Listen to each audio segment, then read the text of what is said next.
Councilmember Friedson. Appreciate it. Thank you very much.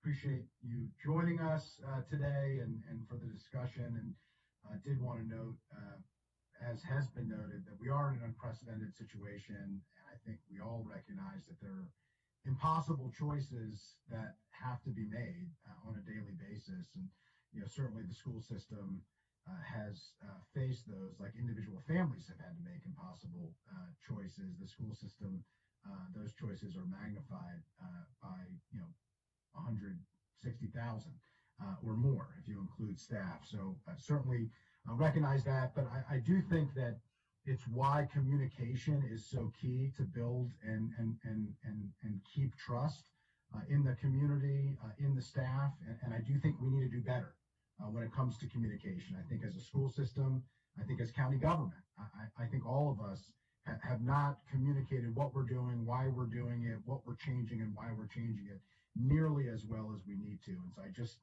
wanted to note that this is a start to that, or a part of that, I should say, since it's not the beginning. But I do think as we look towards moving forward of how do we do better, I think it's not the decisions that are made necessarily, why they're being made and when they're being made, or changes that have had to happen. More often than not, to me, it's the communication of those decisions, when they're going to be made, how they're going to be made, and by whom they're going to be made. So I just wanted to note that at the outset. I do have a few questions. I appreciate the two requests very much. I think it's tangible, it's specific. I would be supportive of both of them strongly. Just wanted to know, is the Board of Education involved in those decisions?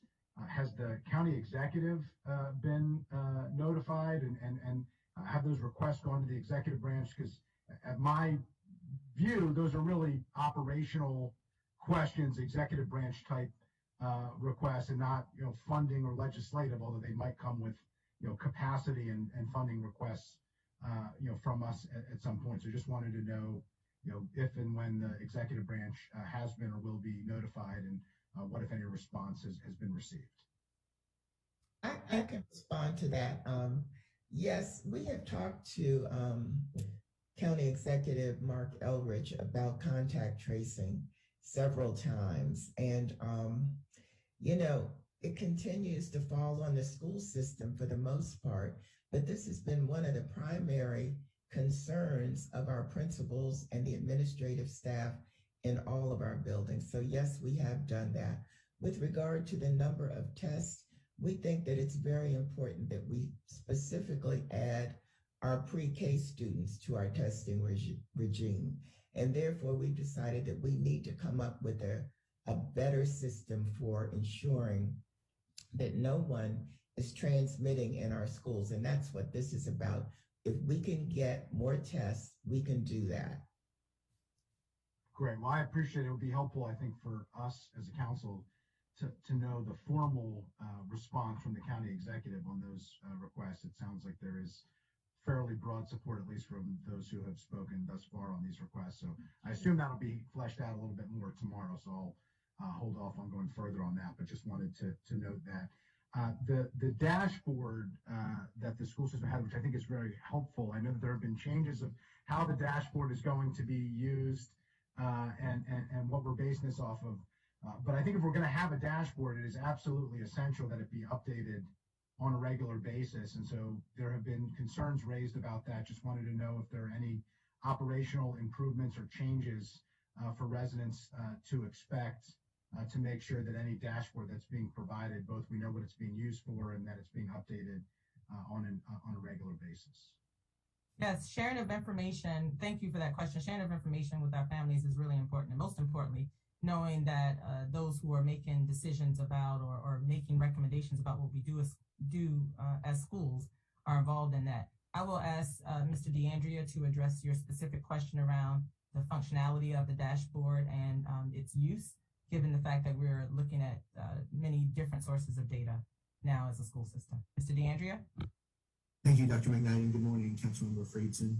The information on our dashboard we've been continually upgrading over the course of the year. At the beginning of the year, we really wanted to have a way to communicate to families information about active cases and total number of cases for this school year, as well as active numbers of quarantines and total number of quarantines. And so the initial release of the dashboard this fall provided that information for the community on a school-by-school basis, as well as for the system as a whole. Later in the fall, and as we moved into December with the increase in number of cases as a result of the Omicron variant, there was a desire to have information about the daily number of cases in each school. And so as a result, starting after the new year, beginning of 2022, on each school day, we now release the information on the number of student and staff cases reported on that particular day in each of our school sites. We are continuing to look at ways to upgrade this information, and I think the community will continue to see improvements as we move forward because we recognize that transparency of information is critical. And so we've been continually taking steps to evaluate what are the best ways to get information as quickly as possible and be able to share it with the community. But those are the two key areas where we currently provide information. Thank you for that. Just speaking to the rapid tests that were mentioned earlier that would be available to pre-K, there have been some concerns of their availability to substitute teachers. I know we talked about pay and other issues related to the availability of subs, but will rapid tests be available to substitutes? Are they currently available to substitutes, or is that part of the need for the request of additional numbers because you don't have enough for the substitutes? Yes, I could clarify that. So actually, our pre-K students are receiving the rapid test. Right now, our enrollment falls around 156,000, a little over, of students in K to 12. Pre-K represents a little over 4,000 students. So when we're talking about the generally 160,000, that does include pre-K. The reason we tend to ask requests around the 190,000 is because while we have a little over 25,000 employees, 5,000 of them represent those substitutes and others. And so when we think about particularly things around tests and knowing that our substitutes are in our buildings and often and we need them in our buildings, we're including them in that count to be a part of that. That extra 5,000 does include substitutes, temporary part-time, and part-time employees.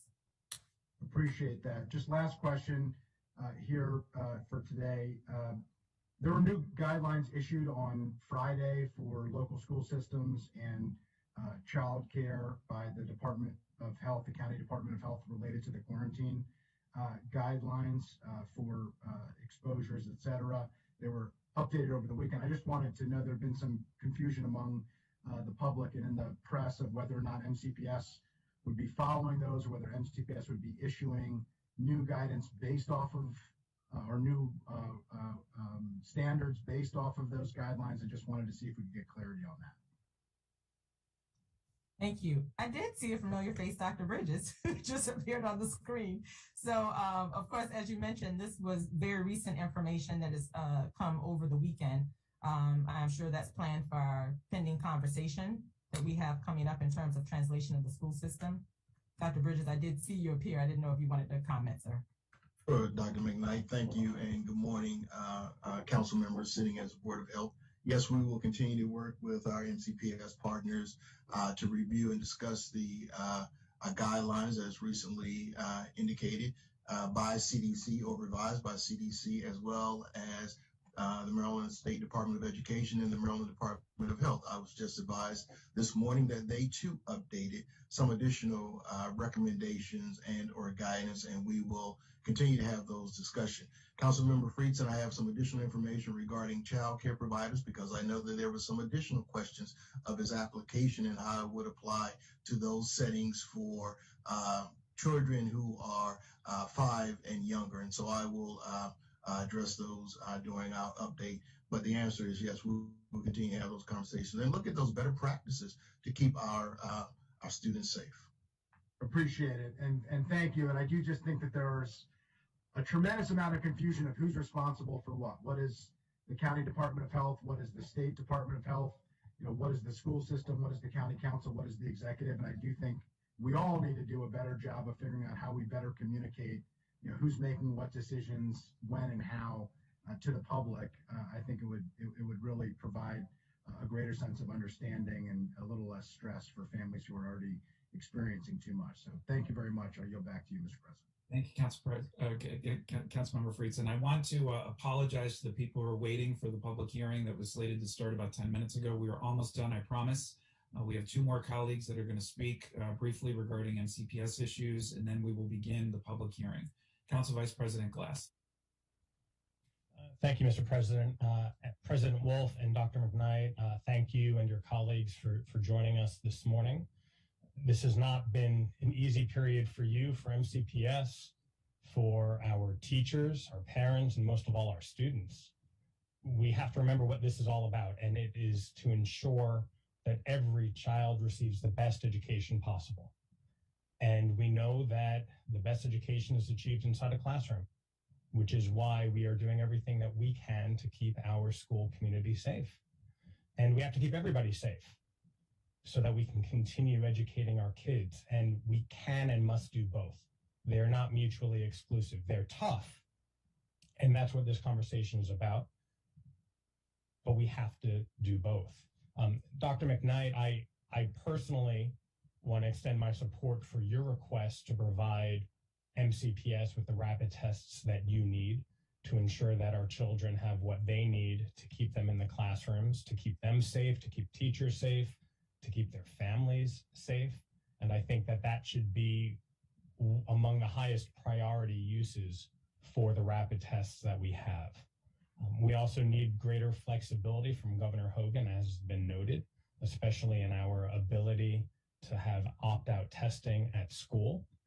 And while I know that there'll be a more substantive conversation tomorrow at the E&C committee, Dr. McKnight, I do have one general question for you as we continue having this public conversation and trying to figure out where our policies and guideposts are through various social media channels and news outlets. There have been a lot of conversations about a hybrid model for learning, for those who want to be in the classroom and for those who are concerned about their health or the health of a family member and decide that they want to be home.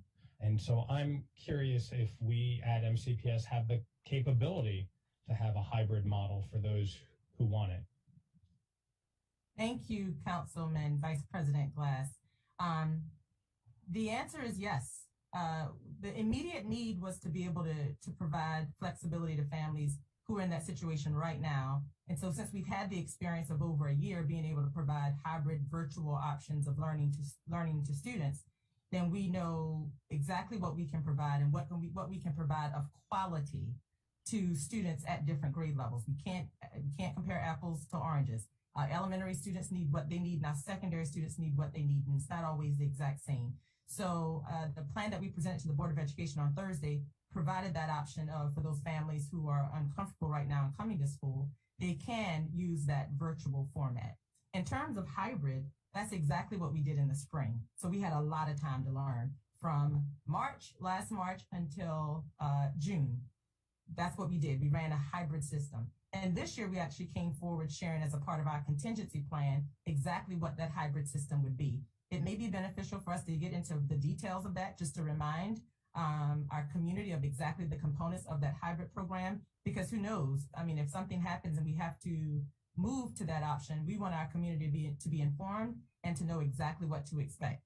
And so having that conversation in August when we were sharing our contingency plan, if we had to go to hybrid, I think resonates different with families now, given the fact that we've gone through another variant. And so coming back and reminding them of exactly what that model is would be beneficial. So I think it would be great for us to touch on that, just to have that conversation tomorrow. And the answer is simply yes. Well, thank you for that. And as we continue moving forward and doing what's in the best interest of our students, it is really instructive, as you noted, to look behind us and see what worked and what didn't work. And there's a lot that didn't work because we had never experienced a situation like the one we had. And as long as we stay focused on our main priority, and that is making sure that every child receives the best education possible, we will provide you. I'm committed to providing you all with what you need. I'm hearing similar comments from my colleagues, because again, we just have to keep focusing this on what matters, and it's making sure all of our children learn. And so thank you for this conversation, and we'll be engaged much deeper level tomorrow. So thank you. Thank you. Councilmember Katz, and then Councilmember Hooker has one last point that he wants to make. Colleagues, we are way over. We've got people in the waiting room. So please, Councilmember Katz. Thank you, Mr. President. I will be as brief as I possibly can. So much has already been said, and it's no need for me to repeat it. But that bottom line is the keys to this are communication, flexibility on what we're doing, and to keep our partners who are our parents, our principals and our teachers, and of course their students in the communication loop. I certainly am supportive of the two requests. However, I do believe that in order to be effective, we need to make certain that HHS has the personnel to do the contact tracing, and that we have the rapid test. And for us to say, oh yes, they should do it, or oh they saying, oh yes, we can do it, then what are we giving up by them doing it, and how fast can they do it?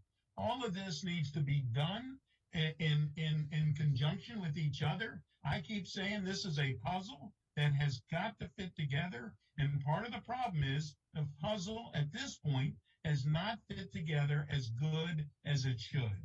We all have the same desire that this is going to be something that we can figure out what to do, but at this point, we have to make certain that the people who are, if we're handing over the tracing, they have to be able to do it right then. We can't say that they'll be doing it in a month from now. So with that, Mr. President, I'm going to turn it back. Thank you.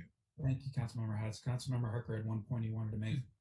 Just a question to follow up on what's been said, Mr. President, since I guess Ms. Williams is here. My understanding is if the county is providing the test, we're not constrained by the rule to opt in. Is that true or false? So I suppose you're referring to if we're not operating under the state grant. That is true. However, the medical providers still have the obligation. So if it's something that a particular medical provider seeks to waive, so that would be a conversation to have with the testing provider. Okay, so it sounds like we'd have the ability to opt in. Okay, thank you, Mr. President. Thank you. We'll elaborate on that and so much more tomorrow. Thank you all very much to our colleagues at MCPS for joining us this morning. I have some operational questions myself that I'm going to ask tomorrow, but in the interest of time and so much else we have to get through this morning. And thank you, Chairman Rice, for scheduling the expanded education and culture session tomorrow at 10 a.m. I know most, if not all of my colleagues plan on attending. So thank you, Dr. McKnight. We look forward to the continued conversation tomorrow. And thank you very much, President Wolf, for joining us as well. All right, colleagues, we're going to now move on to the next item on the agenda. We're about 17 minutes behind. Again, my apologies to all of the speakers who have been waiting patiently. We next have a public hearing on the resolution to adopt a Board of Health regulation to prevent the spread of COVID-19 in the county, vaccination requirements to enter bars, restaurants, recreation centers, and other covered establishments. Ms. Salou, I know there are public speakers for this hearing. I now turn it over to you to manage the next part of the public hearing process. Thank you. Okay, thank you. Good morning. Our first speaker this morning is Ms. Bethany Mendel. Ms. Mendel, you have 2 minutes for your testimony, and you may begin when you are ready.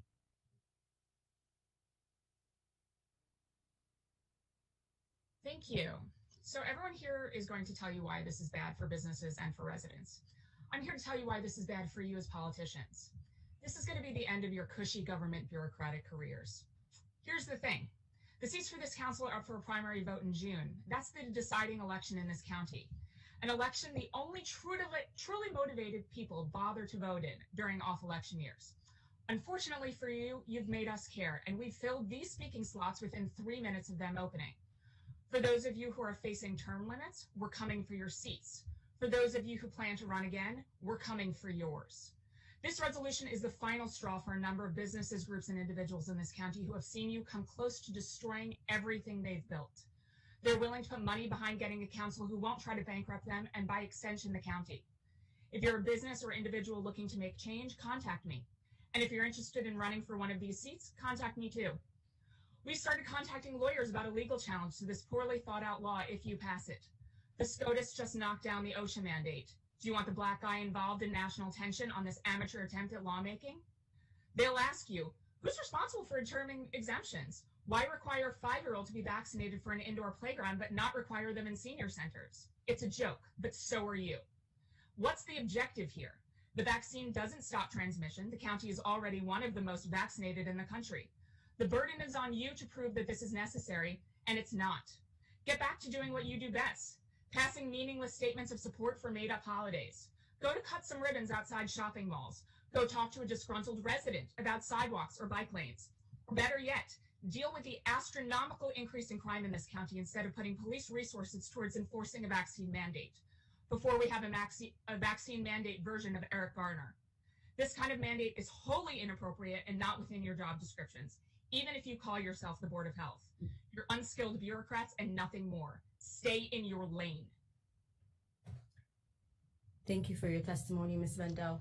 Our next speaker is Ms. Kathy Marzen. Ms. Marzen, you have 2 minutes for your testimony, and you may begin when you are ready.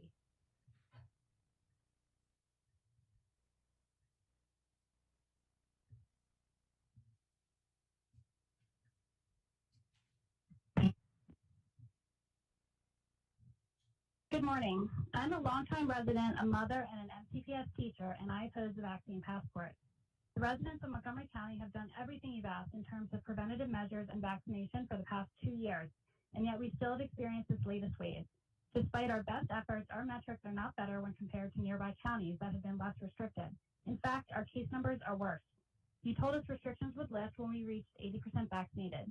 We are 90% per the CDC, yet you're moving the goalpost again, proposing to increase restrictions. I'm vaccinated, and I don't want to show proof to participate in everyday life. It won't make us safer, as anyone can transmit COVID. Dr. Fauci said we will all likely get it. Pfizer's CEO has stated that the vaccine is not highly effective against the new variant, making increased vaccination less useful than it was a few months ago. A passport won't persuade unvaccinated adults. If they haven't done it by now, they're not going to do it. All your proposal does is potentially harm unvaccinated children by keeping them from activities that help their physical, social, and emotional health. Our children are suffering. They haven't had a normal school year in 3 years. This is not how childhood is supposed to be. Your proposal includes dance studios, pools, gyms, and threatens to take away opportunities for physical activity and socialization. You have no idea how happy kids were to finally be able to participate in these things again, and businesses worked hard to provide these services in a safe way. You may think all parents should be eager to vaccinate their children against COVID, but it's only authorized for kids under emergency use, and it does not have full FDA approval. This authorization has only been out for 2 months. It can be difficult to see the benefit of vaccination for children when the risk of illness is so low. They have a long life ahead of them, and there are many unknowns. This doesn't make their parents anti-vax, and they shouldn't be forced to choose between their kids' overall well-being and this vaccine. Your proposal includes important developmental activities during kids' formative years. We should be looking at the big picture regarding their physical, emotional, and developmental needs. Please do not put parents in this lose-lose position, and do not inflict further harm on children by keeping them from participating in activities that they love. Vote no to the passport. Thank you for your testimony, Ms. Marzette. Our next speaker is Ms. Elizabeth Forassi. Ms. Forassi, you have 2 minutes for your testimony, and you may begin when you are ready. Good morning, everybody. My name is Elizabeth Forassi, and I live in Chevy Chase. Thank you so much for allowing me to speak today. Before I begin, I want to share a little background. I'm a stay-at-home mom. I'm fully vaccinated, as are my husband and my kids. I'm an educated woman with a professional career background in the service and hospitality industry, particularly hotels and restaurants. And my family experienced firsthand over the holiday season what it is to have and to live with COVID. I'm a lifelong Democrat. I believe in vaccines, but not mandates. I believe we elect representatives who work for the people, not dictate how we should live. I strongly oppose the council's mandate to prove proof of vaccines, including carrying vaccine passports for us residents to do normal everyday activities, such as eat at restaurants, exercise at the gym, or enjoy a concert. I propose the council's proposal for 3 reasons.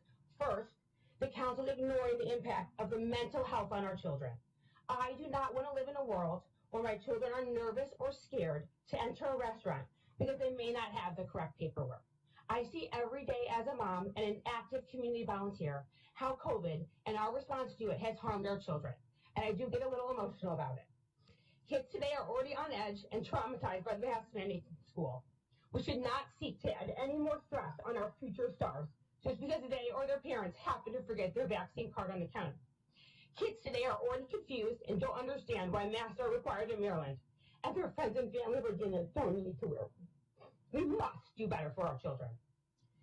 Second, the proposal unfairly converts local businesses and service workers into enforcers, compelling restaurants and gyms and placing responsibility on them is the wrong people.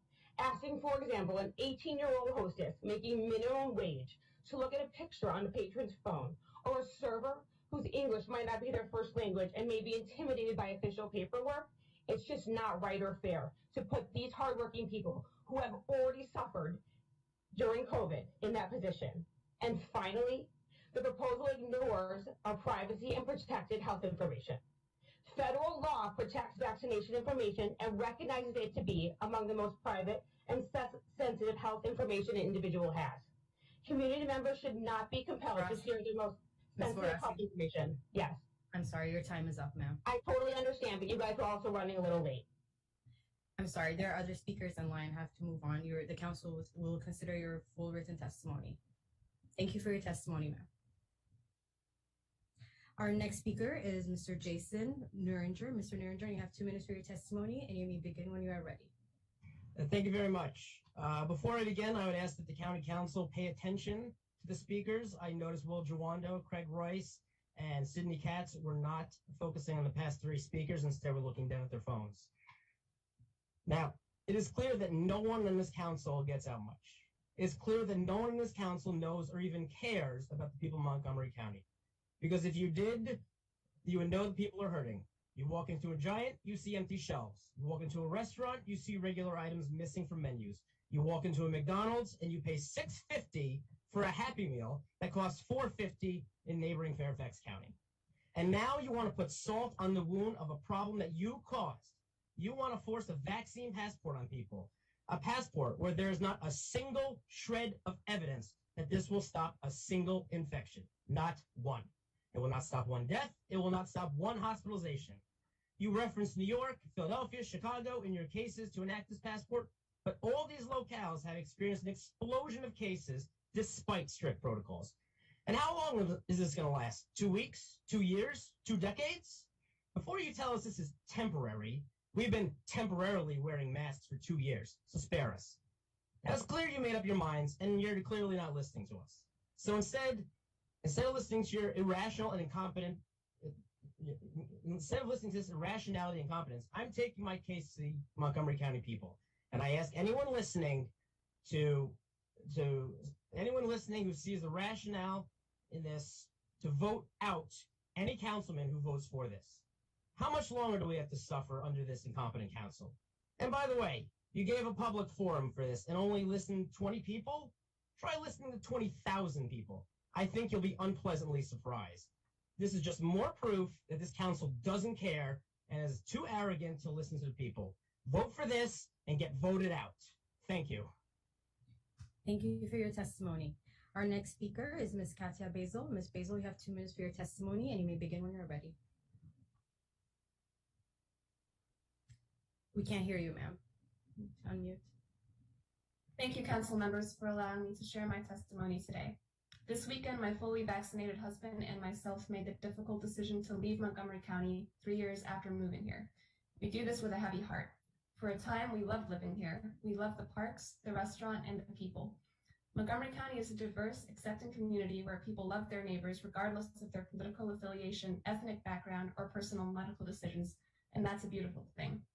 Vaccine passport is nothing more than a euphemism for institutionalized segregation, and segregation brings out the ugliest side of humanity. The people of Montgomery County know this, as evidenced by the fact that 29 out of the 33 written testimonials on the proposed vaccine passport oppose it. They know that in addition to heralding in a new era of segregation, vaccine passports will not stop the spread.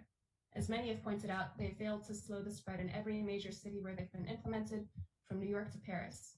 In fact, cases have skyrocketed after passports were implemented, and this is common knowledge. Even Pfizer's CEO, Albert Bourla, acknowledges that the current vaccines are ineffective against Omicron. According to our realtor, my husband and I are not alone. People are selling their homes in Montgomery at a rapid rate, and this trend can be observed in many other parts of the country with COVID restrictions as well. The most recent census shows that people moved in droves away from places like New York and California towards less restrictive states like Florida and Texas. I'd like to remind the council that it's an election year, and if members would like to keep their seats, they would do well to heed the public's growing discontent. If this policy is implemented, it's very possible that Montgomery County will lose valuable tax dollars and some of its finest citizens. Living in a divided society is deeply harmful to the human spirit. Myself, my husband, and many of my vaccinated and unvaccinated brothers and sisters in Montgomery County were not raised to discriminate against our fellow citizens and will teach our children the same. As a country, we're more divided than ever. Our politicians and media have already divided us in so many ways. Democrats versus Republicans, blacks versus whites, and now vaccinated versus unvaccinated. When we marginalize certain groups for their beliefs and life choices, we all become less human and forget how to love each other. Segregation in any form is wrong and has never been on the right side of history. Please choose love over hate, unity over division, and do not divide Montgomery County any further. Thank you. Thank you for your testimony.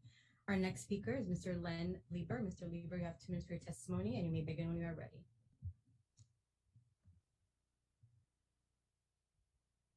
We can't hear you, sir. Yeah, I unmuted. So, I'm Len Lieber. I am with Team Reality. I don't know where you clowns live, but the truth is the vaccine does not stop people from getting infected, and unvaccinated people are not walking around in a constant state of infection. You think that if somehow I'm a dog on a leash, that you get to strip away my liberty while you're pursuing your white whale. That will never happen. You're acting like you can somehow stop spread, stop COVID from happening. It's a respiratory disease, virus, that will not be eliminated. You're acting like somehow you can. You have destroyed this county. You have acted as little petty tyrants, and you're not acting on truth. You're choosing lies. You're not choosing science. There's not one bit of evidence that somehow having a vax passport will prevent people from getting infected, will stop spread. Do you think that somebody who is sick is actually going to walk around, go to a restaurant, go to the gym? They're going to stay home just like you. If you were sensible, anybody who is sensible is going to stay home. I had COVID. I choose not to get the vaccine because I don't know what the effects will be. You cannot know. It's impossible to know 5, 10 years from now what will happen. There's too much evidence that's coming forth right now. In FIFA, there is 5 times the number of professional athletes that have had heart attacks, that have fallen on the field. And you want to force people to inject this into their system. You want young, healthy people who are not at risk. It's a known fact that it's less than 0.010% that are affected by this in a detrimental way. Who are you little petty tyrants? If you had integrity, if you had any respect for truth, you would resign from your positions. But you're going to continue in your lie because you reject truth.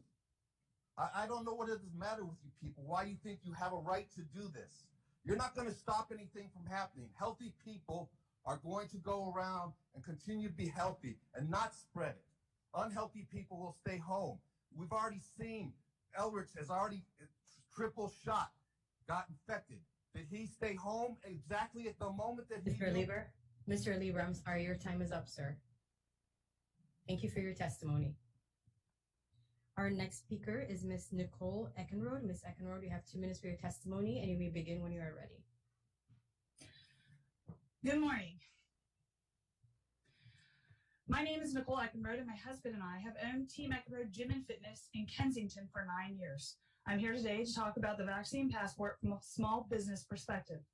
We have safely run our gym since June of 2020 with 0 transmissions from member to member, employee to member, or vice versa, even before the vaccines were available. My membership is down 50% from pre-pandemic levels. We have already struggled through masking mandates, especially in a gym environment. And my employees are concerned about being the enforcement arm of the health department. In particular, young employees shouldn't shoulder the burden of correctly identifying proper vaccine passports or get stuck with dealing with the unruly clients. It is amazing to me as I read the proposed Board of Health's mandate that once again, big box stores, government facilities, and private meeting spaces in residential or office spaces are all exempt. Does COVID stop at their doors? Or is the county picking the winners and losers in their quest for protecting public health? It is us, the small businesses, that have tried to bend with the tide. We have taken on the debt to try and make life better for everyone. And now the thank you we get is further government overreach. If the vaccine passport requirements benefited local businesses would have figured that out a long time ago and enforced them with their own policies. That is because small businesses survive by understanding what our employees and customers really want from us. And I understand that my vaccinated clients feel safe and satisfied without enforced passports, as do my unvaccinated clients. If you pass a vaccine passport in Montgomery County, you will kill my family business and many others like it. On a personal note, I'm a mother to 9 children, 8 of whom are under the age of 18. It is abhorrent to me that not only will I have to identify my children to a complete stranger, but I have to do that in the context of their private health information. No to vaccine passports. Thank you. Thank you for your testimony. Our next speaker is Mr. Rick Cottle. Mr. Cottle, you have 2 minutes for your testimony. You may begin when you are ready. Thank you. I'm also a registered Democrat and will be shocked if after listening to all this testimony that you allow this to go through. In my opposition, I provide the following 4 points. Number 1, those of us opposed to vaccine mandates, to include people of all identities, are frightened. These mandates create an atmosphere of polarization and demonization, which are negative and destructive to a community. I see examples of this in Australia, Canada, parts of Europe, New York, among other places, and I think to myself, thank God I don't live there. Or do I? In New York City alone, approximately 3.57 million people have fled just last year for an estimated $34 billion in lost income, according to Reuters. Number 2, when Mr. Elrich gives his weekly updates, I can't tell you how many times he's made the statement or has insinuated that the unvaxxed are continuing to allow this virus to spread. To my knowledge, there are no reputable and respectable scientists, virologists, or epidemiologists making a claim that full vaccination will eradicate this virus. There are also no established studies that I know of that prove being vaccinated actually slows the spread. Given the current outbreaks in areas of the most vaccination, I'd say that the vaccinations have no bearing on spread. So any government official or journalist saying that that's making this claim is essentially providing misinformation. But yet we are continually having vaccines pushed down our throats. Number 3, when analyzing the data obtained from usafacts.org, a nonpartisan, unbiased organization that shows over time that there's essentially no significant difference in case rates or mortality rates between states with the least and the most COVID restrictions, or between states with the highest versus the lowest vaccinations. Sure, there are spikes here and there, but overall, our long-term analysis yields no real difference. Research throughout the world also shows the same results. Number 4, we as American citizens have an absolute natural right to make our own decisions regarding our health. To restrict or treat differently the unvaxxed, which includes people of all colors or genders, without any confirmed academic consensus that they are an actual threat to society, is reprehensible. To even suggest implementing proof of vaccination mandates is a blatant overreaction, overreach, and discrimination by this council. Please do not do this. In closing, you don't have to proceed with this. At least take the time to look at the effects that similar measures are having throughout the world and in other parts of this country. Please look objectively at the data. Ask yourselves, has any government mandate actually done anything to curb this virus? My son went out with his friends this weekend. Mr. Cotto, and he I'm sorry, couldn't your go time to is a up. restaurant with his vaccinated friends, so they didn't. I'll just note that before we go on, Ms. Lou, I just want to note for the public, I just want to acknowledge an important distinction. The council has not proposed this mandate. The county executive has, and we are deliberating and discussing it. Several speakers have alluded to the council's proposal, and it's not the council's proposal. I just want to make that distinction and clear. Ms. Lou, I turn it back to you. Thank you, Mr. Council President. Our next speaker is Mr. Rob Van Alstyne. Mr. Alstyne, you have 2 minutes for your testimony, and you may begin when you are ready. Thanks for the time today. It's time for the county's reign of terror over COVID-related mandates to end. Every day, parents like myself live in terror that our children won't be allowed to go to school or even have a bus driver pick them up nearly 2 years into the pandemic. We live in terror over the county's constantly changing policies that require toddlers to mask all day, while council members raise money mask-free in the evening. How is this acceptable in the most vaccinated county in the country? The reason for this constant state of terror? It's this council's anti-science policies and our terrible county executive who perpetuate the myth that COVID's going away. We've had vaccines available for over a year and currently have antivirals available for those who get sick. If you don't know now what steps to take to minimize your risk of COVID, it's never going to happen. A vaccine passport will do nothing to make our community safer. It's failed to stop Omicron in Europe, Israel, and New York City. Yet this council wants to bring this failed policy to Montgomery County. Who's making this recommendation since the county still hasn't hired a permanent health officer since Dr. Gales left in September? I'll admit, when I spoke to the council over its failed mask mandate policy in August, I floated the vaccine passport idea. Since then, the data has changed with the arrival of Omicron, which has made vaccine passports completely useless. Unlike this council, which continues the myth that mask mandates work despite record case counts, I can actually admit when I was wrong. What will vaccine passports actually do? First, according to the Montgomery County Chamber of Commerce, which opposes them, it'll destroy small businesses. Second, when I was doing community service yesterday in honor of Dr. King, it dawned on me how this passport would disproportionately target minority communities, especially minority children in the county. Would Dr. King support a measure that would shut out 60% of minority children in this county from restaurants and other indoor establishments based on unproven science? I voted for, donated to, and worked on Democratic campaigns since I turned 18. Due to the Democratic Party's insistence on masking my toddler and boosted adults like myself indefinitely, while threatening to close schools and proposing discriminatory vaccine passports that don't work, I'll only be voting once this year, and that will be on June 28th. On November 9th, when the Democratic leadership wonders how they lost both the House and Senate while the government's races, it'll be due to us. Thank you. Your time is up, sir. Thank you. Our next speaker is Mr. Stephen Bress. Mr. Bress, you have 2 minutes for your testimony, and you may begin when you are ready.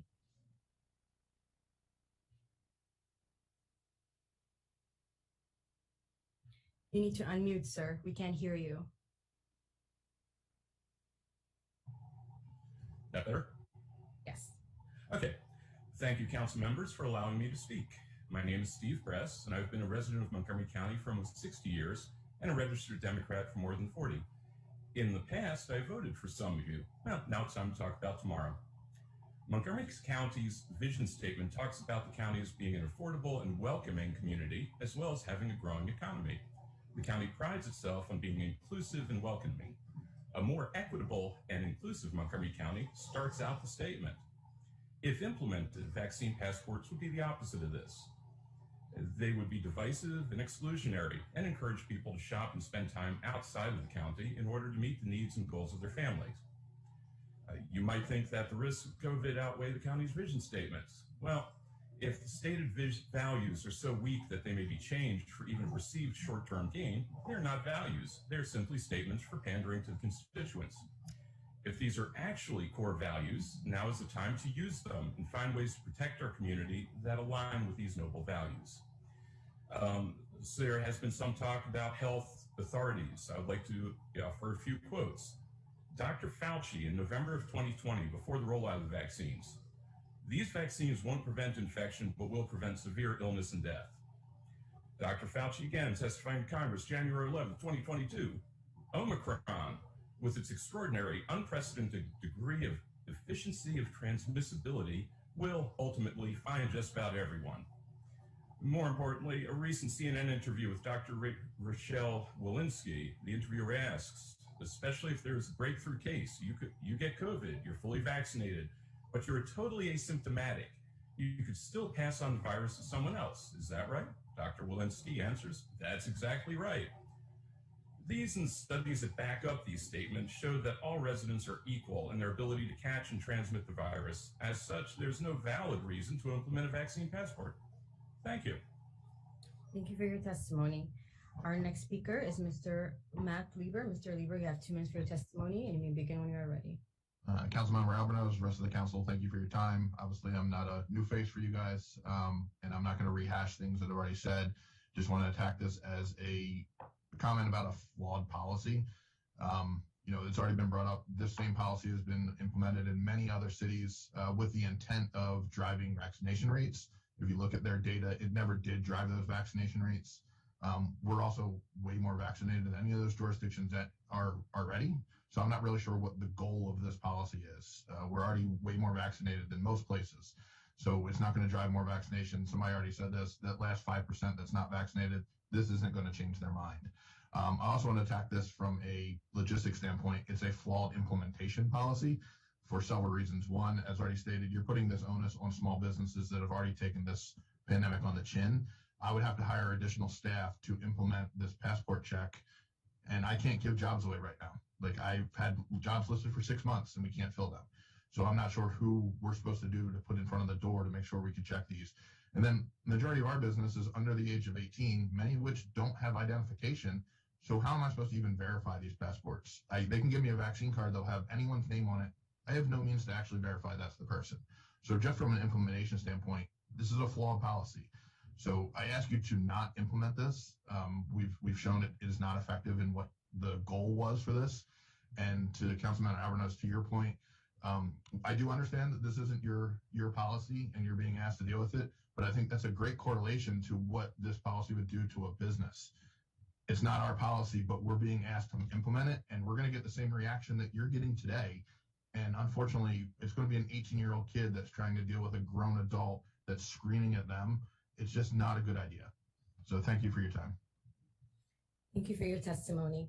Our next speaker is Ms. Lori McCarthy. Ms. McCarthy, you have 2 minutes for your testimony. You may begin when you are ready. Thank you. My name is Lori McCarthy, and I'm a longtime resident of Montgomery County. I would encourage the Montgomery County Council to reject the vaccine passport mandate for several reasons. Some people are understandably concerned about the rushed process to approve this emergency vaccine. While it is reasonable to require FDA-approved vaccines that have gone through the appropriate testing process, this is not one of them. Requiring vaccination passports is a frightening infringement on individual rights. Show me your papers brings scary images of totalitarian regimes whose aim is to coerce citizens into their way of thinking, and is not what we need for Montgomery County. Introducing this legislation while businesses are just starting to recover from mandated shutdowns is unthinkable. As the owner of Quincy's Pub put it, we are battling enough as it is with staffing. The last thing we need is our government making more restrictions, making it even harder. We've done everything they've asked, and now they just keep putting more layers. In this county, 95% of citizens have received at least 1 dose, and 84% are fully vaccinated. Our county executive has argued that if we don't implement the passport mandate and DC does, their unvaccinated residents will come to Montgomery County for entertainment. But the DC vaccination rate is currently 91% with 1 dose and almost 70% fully vaccinated. With such high compliance in both jurisdictions, why do we need such draconian methods? If this legislation goes into effect, when does it end? The bill does not appear to have any provision for termination.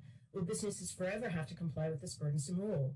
Finally, the surge of the Omicron variant is running rampant through fully vaccinated citizens in Montgomery County, myself included.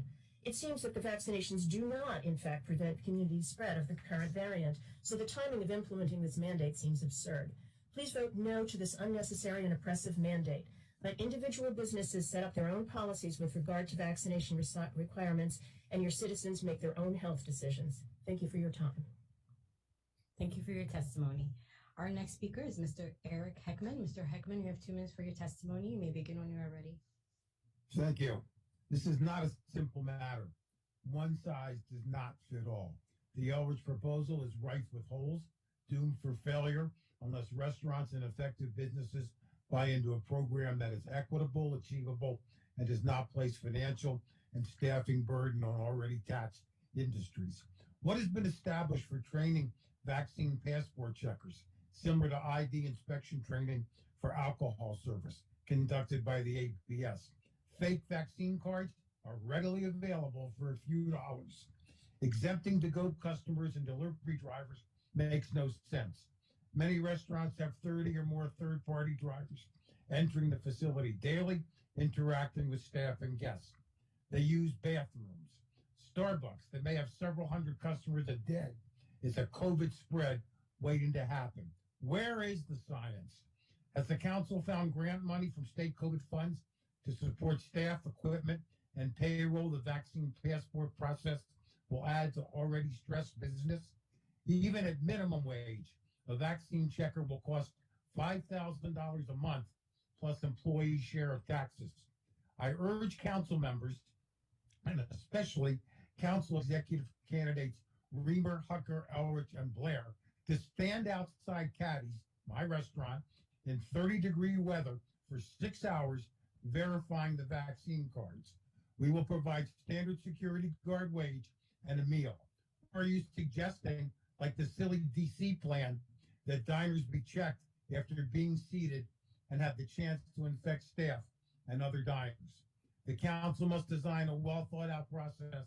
Otherwise, this is a political grandstand in an election year without accomplishing any positives. Thank you. Thank you for your testimony. Our next speaker is Ms. Marcela Feza. Ms. Feza, you have 2 minutes for your testimony. You may begin when you are ready. Good morning. Just last week, Dr. Fauci said Omicron will ultimately find just about everybody. Whether or not you are vaccinated, you will be infected by Omicron. We are not in a pandemic of the unvaccinated.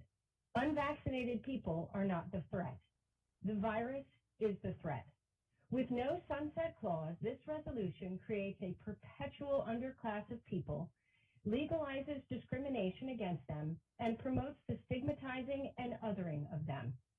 The stated purpose of this resolution is to curb the spread of COVID in a less deleterious manner than previous measures. Arguably, this resolution's severe restriction of individual freedom is more injurious than previous measures invoked by the council. Vaccine mandates don't work. New York City's heavy-handed restrictions yielded no benefit in transmission rate.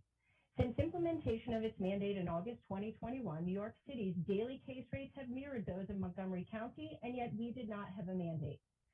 85% of Montgomery County residents are fully vaccinated, and 95% have had at least 1 dose. So what's the end game here? 100% vaccination would not mitigate the contagion and will never result in zero COVID.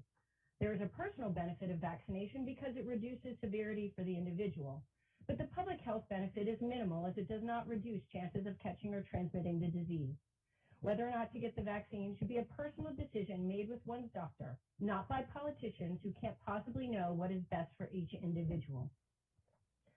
I am fully vaccinated, and yet I contracted COVID in December. I am not opposed to vaccines. I am opposed to limiting people's freedom to live their daily lives by imposing a coercive mandate. I ask council members to remember that the virus is the threat. The unvaccinated are not. I ask you not to mandate a vaccine passport in Montgomery County. Vote no on this resolution. Thank you. Thank you for your testimony. Our next speaker is Mr. Chris Spiriton. Mr. Spiriton, you have 2 minutes for your testimony. You may begin when you are ready. Hi, good morning, everyone. I'm not going to repeat everything. Everybody said my points previously. The CDC director's comments, the Pfizer CEO comments about offering limited protection against Omicron, the recent reports based from Israel about number 4 shot not providing protection. And I'd like to focus the council to the questions and answers that the executive provided them. Answers 9 and 10 in light of this recent reports are need to be amended because they said that any number of doses is effective, particularly against Omicron. So that's in a disagreement with recent data as it unfolds. Again, I sincerely ask everyone to consider the previous testimony. With a vaccine that no longer stops transmission or provide adequate protection against the currently circulating variant, this regulation is ill-conceived, inappropriate, illogical, and should be rejected. Thank you. Thank you for your testimony, sir. Our next speaker is Mr. Casey DeRobertus. Mr. DeRobertus, you have 2 minutes for your testimony. You may begin when you are ready. Thank you. Mrs. Casey DeRobertus, that is. I'm a Montgomery County resident, and I oppose a vaccination requirement to enter public establishments in the county. This past weekend, DC began enforcing proof of vaccination for all patrons entering indoor businesses. According to DC's vaccination data as of Sunday, 50.6% of the Black population had not been vaccinated, the largest group by race compared to 42.5% of the white population and 30.5% of the Asian Pacific Islander population. This seems so wrong that on a weekend of remembrance for Dr. Martin Luther King Jr., half of the Black population was denied entrance into DC public businesses. Someone's personal medical history or their sincerely held religious beliefs might be why they're not getting vaccinated. Perhaps someone has natural immunity, which has been proven to be more effective than a vaccine. The reasoning shouldn't matter and it should be respected. We have inalienable rights that allow us to freely make choices and not be coerced into something in order to participate in society. Montgomery County prides itself on its diverse population and inclusion of people from all backgrounds. The vision statement of the Office of the County Executive is, as quoted, a more equitable and inclusive Montgomery County. A vaccine requirement would not align with this vision of inclusion whatsoever. The Montgomery County Recreation website states as its mission to provide high-quality, diverse, and accessible programs that enhance the quality of life for all and will readily serve the community by providing safe havens where people feel welcomed. By preventing unvaccinated people from entering indoor rec facilities, how is that being inclusive to the whole community where everyone feels welcomed? Given that the CDC director has stated that the vaccine does not prevent transmission, it's hard to grasp why there's such a push to require a COVID-19 vaccine in public places. As Martin Luther King Jr. said, nothing in all the world is more dangerous than sincere ignorance and conscientious stupidity. Please reconsider the vaccine requirement. Thank you. Thank you for your testimony. Our next speaker is Ms. Sonba Hamidi. Ms. Hamidi, you have 2 minutes for your testimony. You may begin when you are ready. Hi, we are Sunny and Lauren, the owners of a personal training studio in Gaithersburg. We're here to speak against the vaccine passport requirement, specifically for gyms and fitness centers. In a county that's 85% vaccinated, the lack of vaccination is not the largest threat to COVID in our community. The lack of good health is. Obesity, diabetes, and heart disease are the top 3 comorbidities for severe COVID. According to the CDC, exercise is the #1 way to combat every one of these diseases. According to your own program, Healthy Montgomery, in 2018, 61.3% of our county was obese, and in there were over 400,000 deaths due to heart disease alone. We can safely assume the pandemic has increased these numbers, perhaps significantly. In comparison, there's been a total of 1,828 deaths due to COVID in the county since the pandemic began. This sheds light to where health initiatives and medical attention should really be driven. Obesity, heart disease, and diabetes are all listed as core measures under the Healthy Montgomery initiative. It's quoted by Mark Elrich, "The county government is committed to providing exceptional service to our many diverse communities, residents, and businesses." Mandating a vaccine passport for gyms will do the opposite. It'll limit access to the best resource possible. COVID has opened the door to a huge opportunity to push the Healthy Montgomery initiative. We need to take it. We ask that you please reconsider this mandate, in particular for gyms.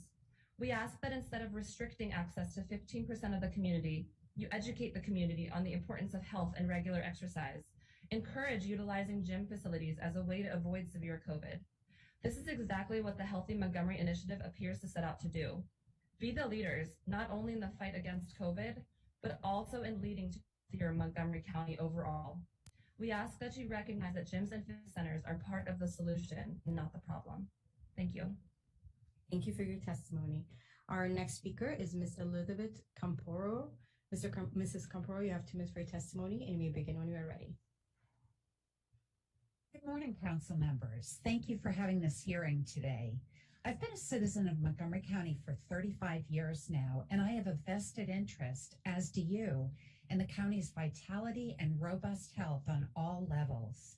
To require passports to participate with many designated covered establishments will have a substantial negative impact on our community.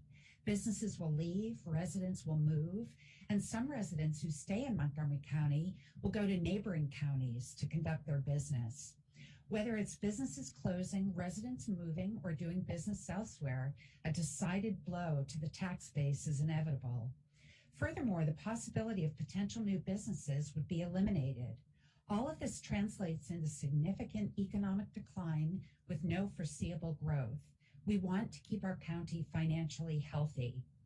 As it stands, most of us in the county, 84.9%, are fully vaccinated, and 95% have had their first dose. Additionally, researchers at Nature Communications and the Journal of American Medical Association have both found that asymptomatic transmissions of coronavirus are less than 1%. JAMA reported that 0.7% of asymptomatic transmissions were among households, which would point to an even lesser percentage of asymptomatic transmissions in the general population. As we know, the Omicron variant is hitting everyone, the unvaccinated and even the vaccinated, and fortunately it's less virulent and moving through quickly. As we've seen, nothing is stopping the spread of the Omicron variant. As our mothers taught us, if you're sick, don't go out. I think their advice is being wisely followed. To summarize, passing this regulation would open the door to further catastrophic economic decline, causing a blow to the tax base. Additionally, this policy isn't going to help stop the spread of COVID-19. Thank you. Thank you for your testimony. And that wraps up our speakers for this public hearing. Mr. Council President. Thank you, Ms. Salou. This public hearing is now closed. Appreciate the comments and a lot of thoughtful feedback there from a number of the people that spoke. We are now going to move on to a work session where we will be hearing from organizations that represent some of the businesses that will be impacted by this and required to institute it if it is approved. And so, Ms. Wellens, if you could please introduce the folks who will be speaking before us on this panel. I ask each speaker to limit your testimony to between 2 and 4 minutes, and then to my colleagues after each of the panelists have spoken, then we will assume a question and answer period. Ms. Wellens, I turn it over to you. Thank you so much, Council President, Council Vice President, and Council members. Good morning. And our panelists include representatives from the Restaurant Association, the Hispanic Chamber of Commerce, Greater Silver Spring Chamber of Commerce, Greater Bethesda Chamber of Commerce, African American Chamber of Commerce, Strathmore, and the Maryland Hotel Lodging Association. Mr. President, I'll just begin by, announcing person by person so they can give any initial comments they'd like to, and then, as you said, turn over to questions and answers.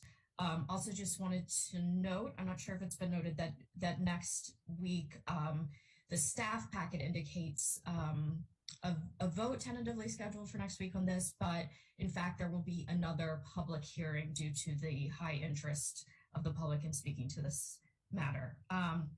Your first panelist is Mr. Thompson, Restaurant Association of Maryland.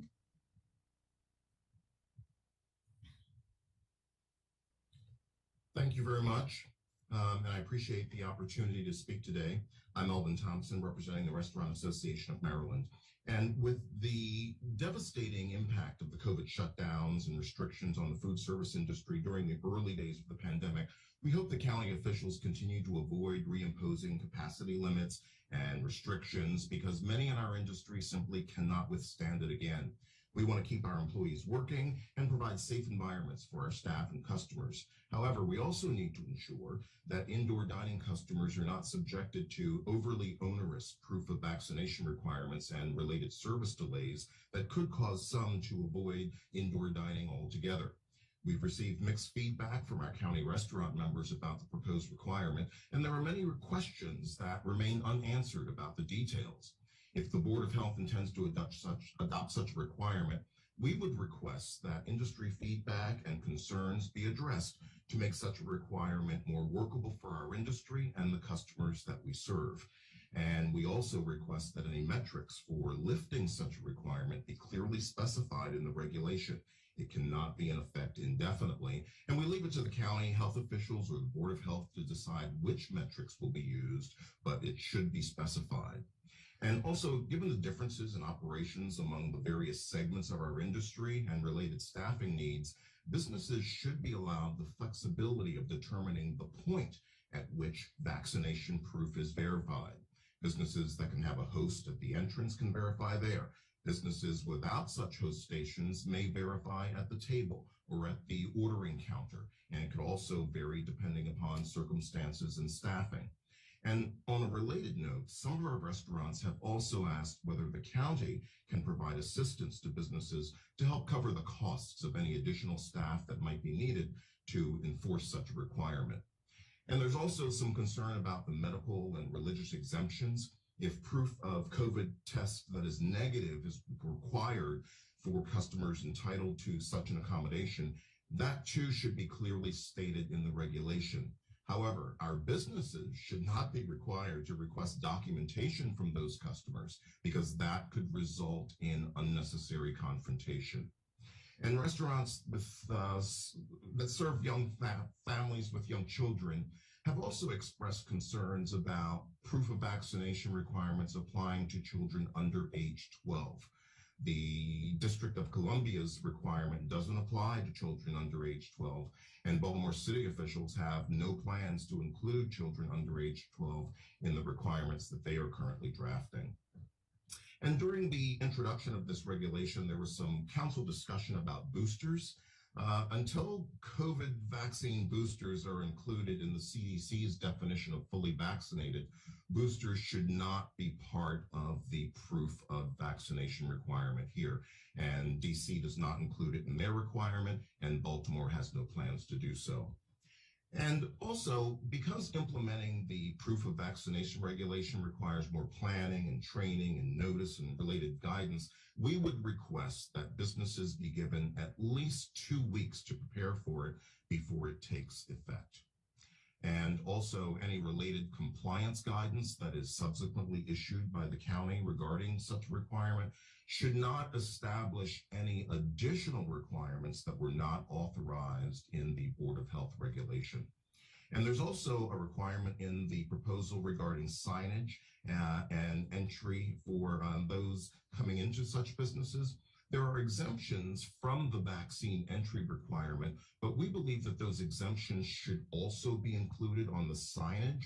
Otherwise, potential customers who may be coming in only to pick up carry-out food may be unaware of the exemptions. And then finally, we appreciate that the proposal does not apply to employees. There is concern in our industry that any requirement that employees also be vaccinated could exacerbate the staffing shortages that we're already experiencing. DC does not have such a requirement in their vaccination proof requirement right now, and Baltimore City has no plans to include such in theirs. And so we appreciate the council sitting at the Board of Health considering our concerns and feedback, and I will be happy to answer any questions. Thank you very much. Thank you so much, Mr. Thompson. Mr. President, next we have Mr. Vasquez with the Hispanic Chamber of Commerce.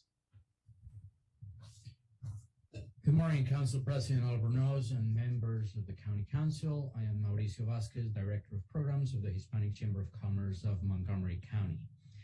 The HCCMC opposes this proposed legislation. The Hispanic Chamber of Commerce of Montgomery County wants to voice our concern regarding this proposed legislation. We have carefully read it, and our member business owners met to consider its benefits and drawbacks. At first glance, for many of us vaccine proponents, this legislation sounded like a good idea. But upon looking at the resulting costly social and economic requirements and the relatively low benefit, we must speak out against this proposed legislation. Its negative consequences far outweigh the intended benefits. In short, this legislation will require business owners to only accept patrons with vaccine certifications or official waivers, and it appoints the county police department as enforcers of this proposed requirement. To be clear, the HCCMC fully supports vaccination efforts and the use of masks and social distancing. We support mandates for the use of masks and have, as a chamber, participated with county efforts to increase acceptance of these safety measures.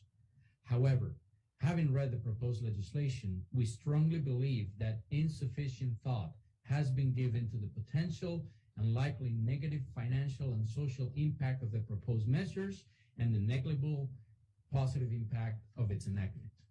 This legislation will further promote social inequities, setting up the opportunity to tell on someone you don't like. Because the enforcement clause sets up the county police as enforcer, it allows a police officer to inspect stores and food establishments for infractions, questioning patrons, and possibly being perceived to target people of color, rightly or wrongly, asking some patrons to leave, and finding business owners who may have left an unvaccinated patron in. Unintended targeting of sensitive populations will inevitably ensue whether we intend it or not. The possibility exists, and the legislation facilitates it. This legislation has too many loopholes to ensure only vaccinated people share public space. Vaccination certificates can be borrowed or made fake, whether printed or on your cell phone. It allows acceptance of vaccination waivers, but there is no standard way for someone to show they have a waiver. Also, unless you require ID verification, how can you know that a vaccination certificate belongs to the bearer or is otherwise fake? And if identification is required to verify the vaccination certificate, what of people who do not have one? What about children? They may not be carrying ID or a vaccine card, yet they're the most likely carriers of COVID. Will we ban them next? Some alternatives can have a more positive and long-term effect, including better campaigns for vaccination, masking, and testing. Businesses could be encouraged to install air cleaners with HEPA or UVC filters, and many establishments have, and businesses can self-determine whether they wish to require their patrons to be vaccinated, advertising at the door or on their web that their affiliation policies are in our vaccination requirement policy as a way to attract customers to their establishment. But this would be their choice, not legislated with punitive enforcement. And is the county setting an example by mandating county staff to be vaccinated when dealing with the public? The county would do well to work with businesses to develop strategies that make sense. The county can encourage safe practices, highlighting safe establishments, rather than enacting legislation that puts the police department and business owners in positions of being viewed as targeting segments of the population as undesirable, rightly or wrongly. And when we have managed the pandemic, what happens to this legislation? It has no sunset provision. Will it become a tool to enable more discrimination?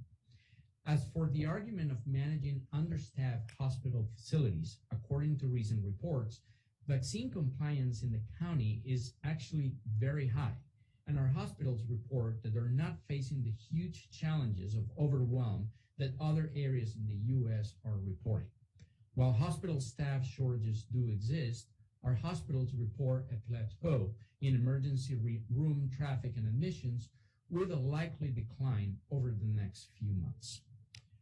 Please take this proposal off the table. Let's formulate smarter, longer-term solutions for a safer and thriving community. I thank you for listening, and I'm open for questions, if any. Vasquez, thank you. Ms. Wellens, before you go to the next speaker, I just want a housekeeping comment to colleagues in the public. So we do have our health officials here on who will stay on for a Q&A as part of this particular work session, and we will be once again sitting as the Board of Health next week to receive our regularly scheduled update. But in the interest of time, I just wanted to let everyone know that we're going to limit our public health officials' comments and scope of the discussion to this particular work session for right now, just to be able to some semblance of staying on time. So with that, I yield back to you, Ms. Wellens, to keep going through the panel. Oh, great. Thank you, Mr. President. Thank you, Mr. Vasquez. The next panelist is Ms. Redeker from the Greater Silver Spring Chamber of Commerce. Good afternoon, council members and colleagues. We've heard a lot this morning, and a lot of it mirrors what we've heard from many of our members. I will say that my colleague, Mr. Vasquez, said a lot of what I was going to say. So I'm going to try to be a little bit more brief than I would have been, so that we have plenty of time for questions. When we first learned of this proposed regulation, less than 2 weeks ago, we reached out to our member restaurants, theaters, hotels, gyms, and other businesses that would be subject to the proposal. Much of what we heard from them was spoken by the folks who were testifying today. Some not quite so emotionally, but the sentiments and a lot of the concerns were the same. First of all, they were very skeptical that the bill would accomplish the stated goals of increasing vaccination rates and reducing the spread. You've heard the reasons why. Our members said the same thing in our conversations that you heard from your folks who testified this morning. But the biggest problem that they had was in the troubling logistics of implementation if this were to go forward. The first is kind of what does it actually mean? And someone spoke to this. It requires that a business must not permit a guest, visitor, or customer to enter the indoor premises without displaying proof of ID. That literally means you need a bouncer at the door. And that's just not practical for somebody who already doesn't have a bouncer at the door. You've heard the reasons why in terms of staffing. The bill's also confusing because in the first section, it requires businesses to deny entry to unvaccinated. But yet later, in line 99, the resolution says that each instance that a covered entity fails to check the individual's vaccination status shall constitute a separate violation. So is the violation to let someone in who's unvaccinated, or is the violation not checking the status? So that part is extremely confusing to our members. It also prompts a lot more questions than it answered. You've heard about the questions about verifying the validity of the vaccine card against a person's identity, verifying whether the person has a medical exemption or a religious exemption that is real. And one example that's good is at what point in a fast casual restaurant where some patrons will be there for carryout, others will eat in, where do we check vaccination status? Do we check them when they walk in the door? That's what the first part of the legislature would say.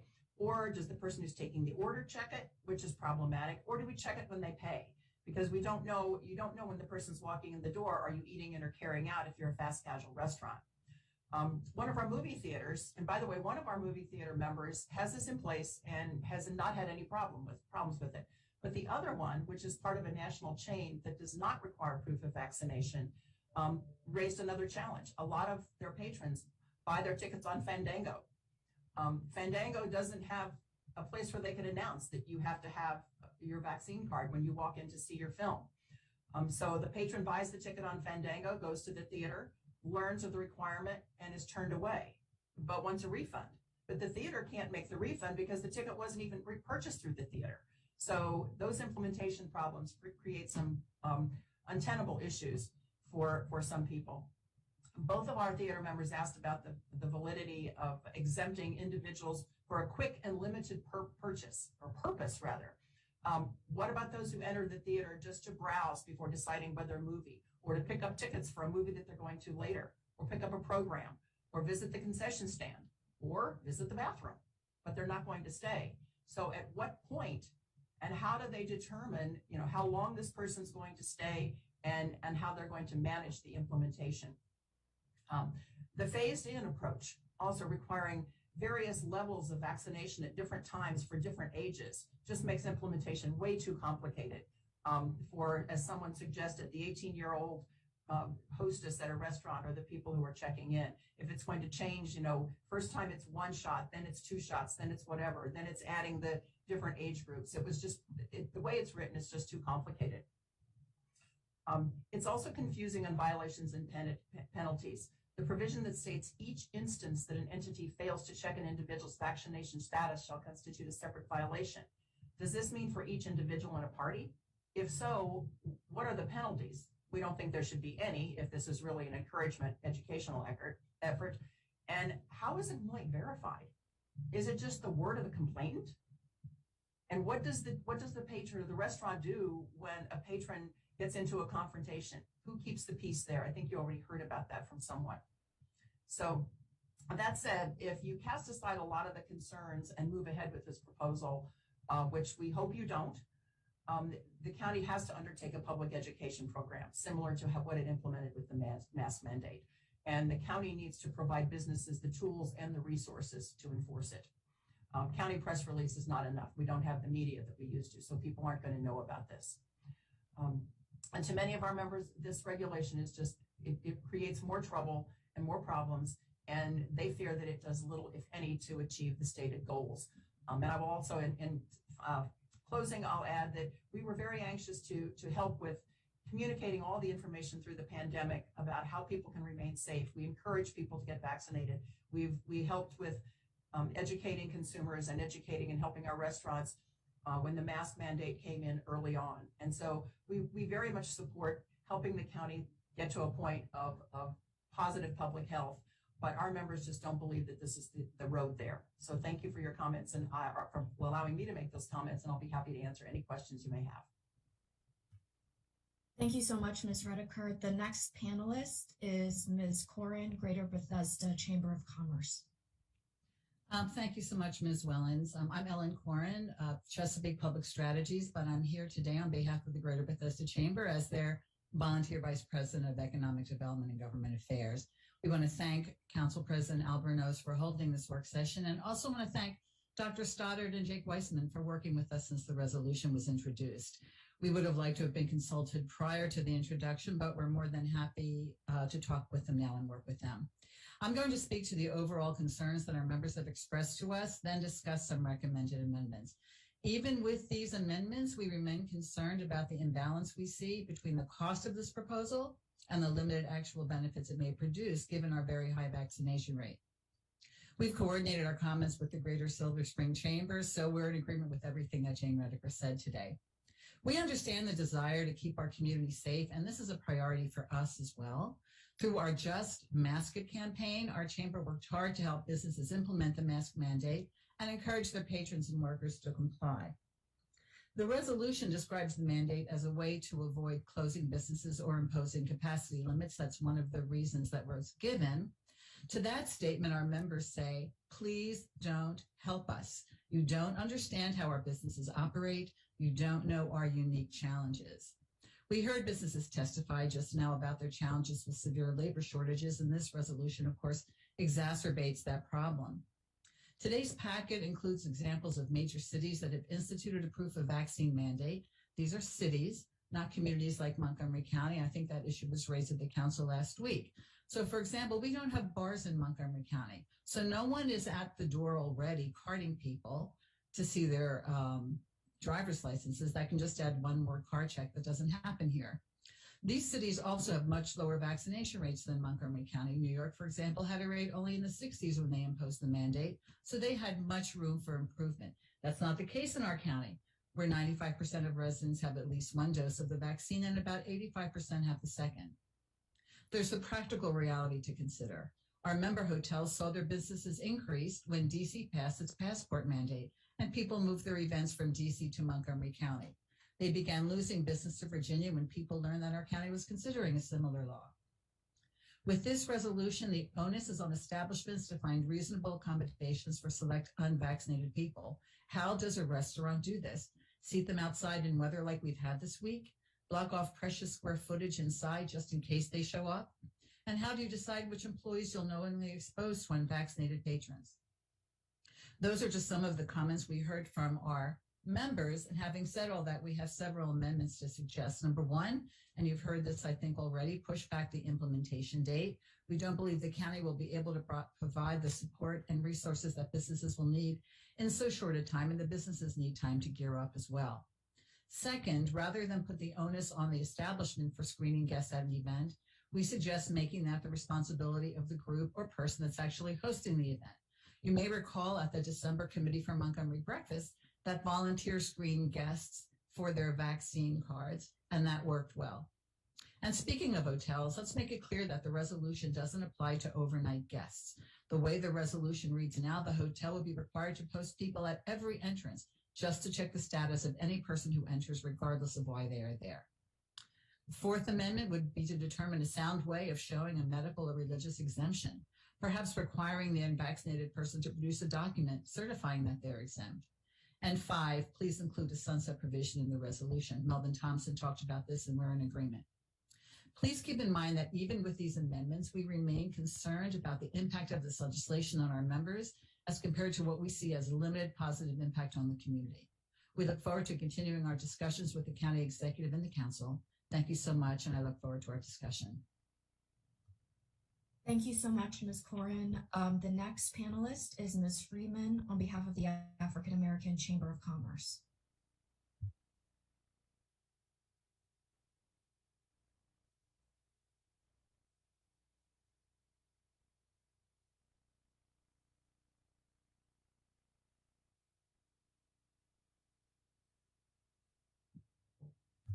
Ms. Freeman, are you there? We see you are listed, but you are on mute and not on camera.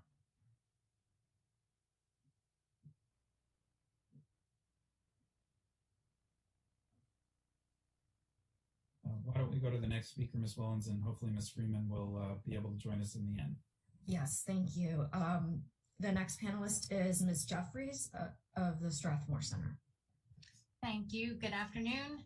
Thank you, Council President Albornoz and Vice President Glass, members of the County Council. I appreciate being invited today to share our experience. Since September of 2021, Strathmore has required proof of vaccination or a negative PCR test taken within 72 hours with a photo ID to attend events inside its venues.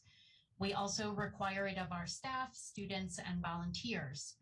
It's extremely important to us not to deny admittance to anyone, especially our children, which is why we allow exemptions and negative tests for those not yet vaccine eligible. I do want to note that we're also balancing the requirements of touring artists, collective bargaining units, and organizations who perform at Strathmore and may have more or less restrictive requirements than the venue itself. We do on our website, strathmore.org, have a very extensive list of frequently asked questions and answers, and I did want to share some numbers today. Since September, Strathmore has screened nearly 21,000 patrons at a wide variety of concerts and events representing many different cultures and genres. About 0.5% of those have been denied admittance for lack of verification. We have found that this can be increased as well when tickets are purchased through third-party sites or scalper sites, which has presented some real difficulty because they may or may not pass on the venue vaccination requirements. Since August, 500 plus students attend weekly rehearsals and classes at our education center, and we have not had any incidents of transmission, quite thankfully. We have seen about 3 to 5% of our patrons use a digital passport, but most of our patrons produce their vaccination card itself or a photo of it. And anecdotally, we can report that most patrons are not yet boosted. 90% of our surveyed patrons report that knowing that others are vaccinated or have a recent negative test does make them more likely to attend, although attendance overall is still down by about 40 to 50% for Strathmore in its own presentations, as well as its partners and renters. And I would say for the most part, we have found that this process can be smooth with proper training and planning. It's very important to use clear, explicit language in your messaging and repeat that messaging often. We have lots of signage posted exterior to the venue and try to get patrons ready as they are approaching the building so that they can have proper identification and their card ready. It's important to be transparent with our staff about what's required in screening verification. We do offer staff training and practice in checking vaccination cards. We provide samples, show them lots of different types of passports, and highlight key dates for them. We also provide extra PPE for our frontline staff. It's important to recognize that for venues engaging in this kind of screening, that there are additional costs required: signage, PPE, additional staff, security, offering refunds, etc. We have found it necessary to offer our staff de-escalation training and solutions planning, and we have found it necessary to have MCPD and security personnel present to assist our civilian staff who are confronted with angry patrons, which does happen. For managing large numbers of repeat or weekly participants, a digital passport can be helpful. We have used Clear to Go with our youth orchestra and chorus students. Parents simply upload vaccine proof, negative test results for underage children, and weekly health questionnaires. Some of our larger peer institutions, such as the Kennedy Center, have actually outsourced vaccination checks because they are dealing with such a large number of patrons. We have also found recently lots of challenges during the Omicron surge for patrons who wish to provide the negative test, because there are long waits for test results and scarcity of tests. So they can't actually obtain them within the allotted time to attend the concert. In thinking about the resolution that has been proposed, we do have several questions of our own, mostly around boosters, which add a great deal of complexity to screening because they are different depending on the brand of vaccine, the age of the patron, the grace period for getting the booster. And we feel that that would require quite a lot of additional scrutiny from our frontline staff. I'm very happy to share additional points of our experience and to answer any questions that you have. Thank you for having me today. Thank you very much, Ms. Jeffries. And the next panelist is Ms. Rohrer, representing the Maryland Hotel Lodging Association. Good afternoon. I appreciate the opportunity to share some of our feedback here in this forum today. For hotels, I want to be clear that health and safety of our employees and of our guests is a top priority. It always has been, it always will be. And we have been balancing that health and safety with operational needs in the midst of the pandemic for nearly 2 years now. With this proposal, I have reached out to other jurisdictions that have vaccine passports in place, and what we have heard from them is discouraging, and much of what I'm hearing are the concerns that are being expressed by our members. There are three main points that I'd just like to quickly go over. This absolutely would require hiring additional staff that we cannot afford to hire, nor can we find the employees that we would need to hire. So that is a big concern and something that we are extremely challenged with at this present time. Secondly, business moves elsewhere in the jurisdictions where this is in place. We have a board member who operates many hotels in New York City. He can speak personally to that. Meeting planners who have the option to hold meetings in jurisdictions where this is not a requirement simply move their meetings when they have the ability to do so. Weddings just are not going to take place. They may be postponed or they may be moved to a different jurisdiction, but if all of the guests are not welcome at a wedding, that absolutely has an impact on hotels that are often hosting weddings. Our industry has been significantly impacted by the pandemic, perhaps more so than any other industry, and Montgomery County hotels in particular are still suffering more so than many other areas of the state. So the impact on our business, while we still prioritize health and safety, the impact on our business is causing great concern. Also, it has been touched on, but this would require us putting our employees in a position of enforcement, which is a very difficult position that we would certainly prefer to not put them in. But if the council chooses to proceed, I would like to share some of the feedback that we have gathered from other areas. And I appreciate Ellen Horan's comment about hotels. And we know that the intent is not for this to apply to every single guest checking into a hotel, but we are concerned that as written, this could in fact apply. We would be curious about a definition of hotel common rooms and think that that language needs to be cleaned up. I will say that in Puerto Rico, they inadvertently passed a proposal that did just that, and it proved to be disastrous for the hotel industry in Puerto Rico. Also, we would ask that you consider limiting the mandated scope to higher risk settings where masks are not consistently being worn.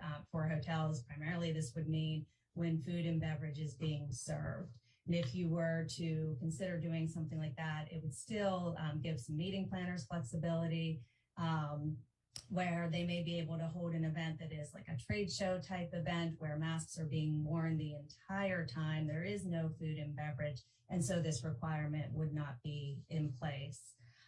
Also, the last thing you want to do is create bottlenecks at registration. And we have seen language in Chicago that would enable meeting planners to use technology to verify vaccine status in advance of anybody showing up at a hotel. And we would encourage you to take a look at that language so that as much as possible can be done in advance. Hotels do not receive contact information and names of guests who are perhaps attending a meeting at a hotel. And so the language that we have seen in Chicago, it helps to streamline that process, but certainly is not something that works for every event. Also, hotels need more lead time in order to put this in place. There is a lot that needs to happen at a hotel as far as needing to train staff, needing to hire staff, adjusting schedules. Legal counsel would want to review this and advise hotels. The communication to guests, to future guests, to current guests, and to the meeting planners. That there is a lot of communication that we would want to have happen in advance of our guests showing up at the hotel. Signage, it's not just at the front door of the hotel. We may need placards in the lobby area, depending on what this looks like. But signage in a hotel often has to be approved by brands, and that requires time. We would ask for 30 days minimum as far as implementation. There is more on our list, but I'm going to stop there. There truly is a lot required by hotels who have had to implement this, but we appreciate you hearing our concerns. I want to allow more time for questions, and I'm happy to provide more details if it is helpful. Thank you. Thank you very much, Mrs. Rohrer. And circling back to see if Ms. Freeman is able to join.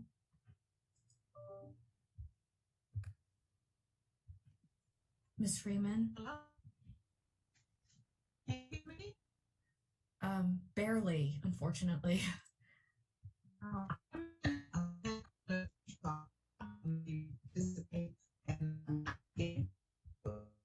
Ms. Freeman, I'm so sorry. I don't know if it's just me, but I think we're having a lot of trouble with the audio.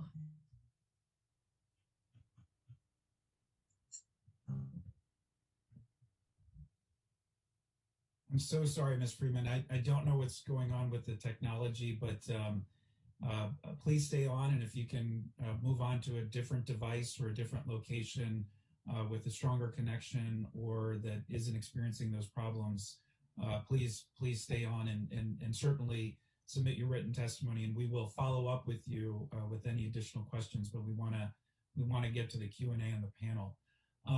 Thank you all so much for joining us. That was a very robust and helpful conversation, which is exactly what we were hoping for.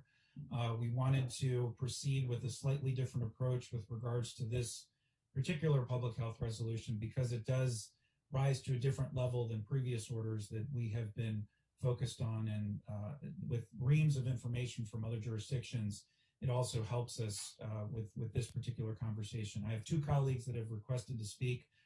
Before turning it over to them, I did have a couple of questions. The first is for Mr. Thompson. You mentioned that there were mixed views from your membership with regards to this. And we know there are certain restaurants, a number of them, who are already requiring proof of vaccination for entry. Two-part question. The first is there a difference between fast casual and longer sit-down restaurants in terms of the division you're seeing? Not division, that's not the right word, but the difference you're seeing of opinion and how this is enacted. And just from a just policy standpoint, logistical standpoint, do you see a distinction between fast casual and sit-down restaurants, bars as an example, because New York does provide that distinction in their provision. DC did not require it in theirs, but they've, of course, just recently implemented theirs, so it remains to be seen how that will work. But I've always been struck by, the high volume places with smaller personnel, that exist in a fast casual or fast food restaurants probably presents even more unique challenges in terms of implementation of this. If you could just provide comment on any of that, I'd appreciate it. Yes, sir, and thank you for the question. I certainly do appreciate it. Because of the time limits, I was really rushed trying to get through everything during my initial presentation, so I appreciate the opportunity to elaborate, but you're absolutely right. For full-service restaurants, there are some that were already doing this voluntarily, and they have the staff and the setup to comply a little easier than a fast casual or a quick service restaurant. As you know, in those types of operations, customers are generally ordering at the counter. And part of the business model is to provide very quick service. And so if you are forced to check documentation, that really slows the service for those types of businesses. And we did hear a lot more concern from that segment of our industry about complying with such a requirement, especially during busy meal times like lunchtime or dinner time, when they're really trying to move people through. This really does slow down the transaction, and there is concern that that would discourage customers from dining in if this regulation were to take effect. Thank you. That's really helpful. And Ms. Rohrer, you mentioned our hotel industry, which we know has absolutely taken it on the chin in every way conceivable, and the numbers remain significantly down. I will note that in that short window, and I wish it had been longer, but that short window post-summer, sort of through the fall, when there were many more events re-emerging, every single one I attended at the North Bethesda Marriott Conference Center and a couple of others at a couple of other hotels, the private organizations were requiring proof of vaccination for attendance, but it was those organizations that were providing the volunteers themselves to be able to check folks at the door. Can you talk a little bit about that? Seems like a balanced approach, encouraging private organizations to, if they can and have the capacity through volunteers, to be able to check. But how have you found that synergy to be helpful at all? Should that be a model that we reinforce rather than across the board? And how have the hotels been able to provide, or can they, I know it's I'm asking you a broad question here, support of those events that, may not be, and would like to be able to require proof of vaccination, but may be reluctant to do so unless they had some level of support. Just if you can talk a little bit about that dynamic, that would be helpful.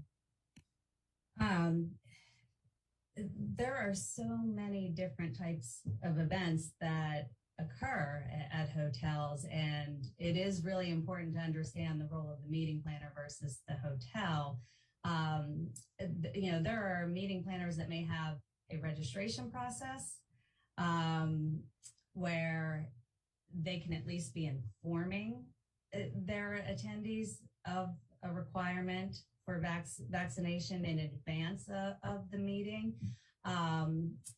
There is technology out there that I think some of the larger meeting planners may be starting to implement. I've heard about an app where you can verify vaccinations status in advance of a meeting, but then there are other meetings where it may be open to the public, where it's promoted and there is not registration in advance. But again, it's very important that it be the meeting planner or the third party that is promoting an event that is communicating to potential patrons or guests of whatever requirement may be in place. And the hotel is in no way involved in the promotion of a particular event that is taking place at their venue. So I'm not sure if that answers your question, but. No, it's helpful. I guess, I'm trying to, as all of us always are, find a sweet spot here, because the premise or, just everyone, well, most people, notwithstanding some of the testimony we heard, most people, especially in Montgomery County, recognize the importance of vaccinations. That's not really is what's at dispute. It's whether this is an effective tool. Number one, is it work? And then also, are we putting businesses in the best possible position to succeed, to actually be able to implement it? Or are we potentially creating some unintended problems, at least as many as we're trying to solve? So if not more. So that's sort of the general discussion. And one of those sweet spots, I think, is working collaboratively between industry and those private events, acknowledging it's not a one size fits all. They are very different. But if there's a way that we can provide support for specific organizations who want to be able to provide proof of vaccination, as those events that I've attended required, I think that might be helpful in helping us find that sweet spot. So that was more or less the point that I was trying to make, and I appreciate your response. So I have a few more questions, but I don't want to dominate here, and we're going to try to wrap up by 12:45, if at all possible. So with that, I've got two council members who've requested to speak so far. I'm sure there will be more. But first up is Councilmember Jawando, followed by Councilmember Friedson. Oh, and Councilmember Rice, you'll go right after that. Thank you, Mr. President, and appreciate everyone joining today. Just for clarity, we do have our health staff on the executive side that have proposed this, because I think it'd be nice to merge the conversation there. We certainly do. Thank you, Councilmember Jawando. I should have noted that when we got to the Q&A. We do have our public health team here. Great. So yeah, if they could join, I'll start with the business side of it. Did anyone survey their members? I know you all have different membership, about who is already implementing a vaccine requirement and who is not. And could you share just briefly? I don't need a long explanation. Just what were the percentage? What were the numbers? I see Ms. Redeker nodding. What was the? One of our theaters is, one is not, and we didn't hear from any restaurants who are fast casual or sit down. The Fillmore is the only other organization that applies that is actually doing this. We didn't hear the couple of gyms are not, only the Fillmore and AFI at this point. Okay, thank you. And if I can add, they're large organizations who have capacity more similar to what my colleague from the Strathmore was discussing, whereas most of our members are much smaller and they don't have the capacity to do those kinds of things. Right, appreciate it, thank you. Ms. Corn? Yeah, we did not poll our members specifically with that question. We sent out something to all of our members asking them to get back to us with their comments on it. And I don't recall that any of them talked about the fact that they were doing it already. I'm just checking with our president of the chamber to see if he has any more information there, and I'll share that with you if he has anything different to say. Okay, thank you, I appreciate that. Same thing here. We didn't ask that question specifically. We know for a fact some of our members who run small businesses in the community, they're not implementing any of these measures, but we'll ask formally and we can get back to the council with an answer. I appreciate that. Thank you. Councilmember Jawando, I would say for the arts, it's become pretty much a requirement across the industry, largely because most touring artists are requiring it of venues now. So it is rather widespread for us. Thank you. Ms. Rohrer? I can say that the hotel industry as a whole has taken a position of strongly encouraging vaccination by both employees and guests. But I am not aware of any hotels that require vaccination. And Ms. Redeker, did you have something you want to say quickly? Yeah, if I could add, the Fillmore does also offer a negative COVID test. So it's not just proof of vaccination, it's a negative COVID test that you can provide. Got it. Thank you for clearing that up. Yeah, I think that I think that'd be helpful for us to know as we move forward in the discussion, just so if you could, particularly between now and next week, ask your members. It's not going to be an exact science. I was going to ask the same question of our public health staff, and maybe Mr. Stoddard, have you all compiled a list? Are you aware of establishments that would be covered by this regulation, of how many are already implementing this versus not? We don't have an exhaustive list. We know anecdotally there are a number of establishments that are doing it. Some are members of chambers and some are not. I don't think we have an exhaustive list of how many and couldn't break down by percentages. It is a small percentage of businesses that are currently doing it for sure. Got it. Okay, I appreciate that. And to Council President's point, I mean, I think if you just step back from this for a second, if you're an individual and you're going to a place where it's a congregate setting where there's going to be a medium to large amount of people, I think the stat that Ms. Jeffries brought up is probably right, particularly here in Montgomery County, that 90% of people would want to know that the folks that they're going into that congregate setting are vaccinated.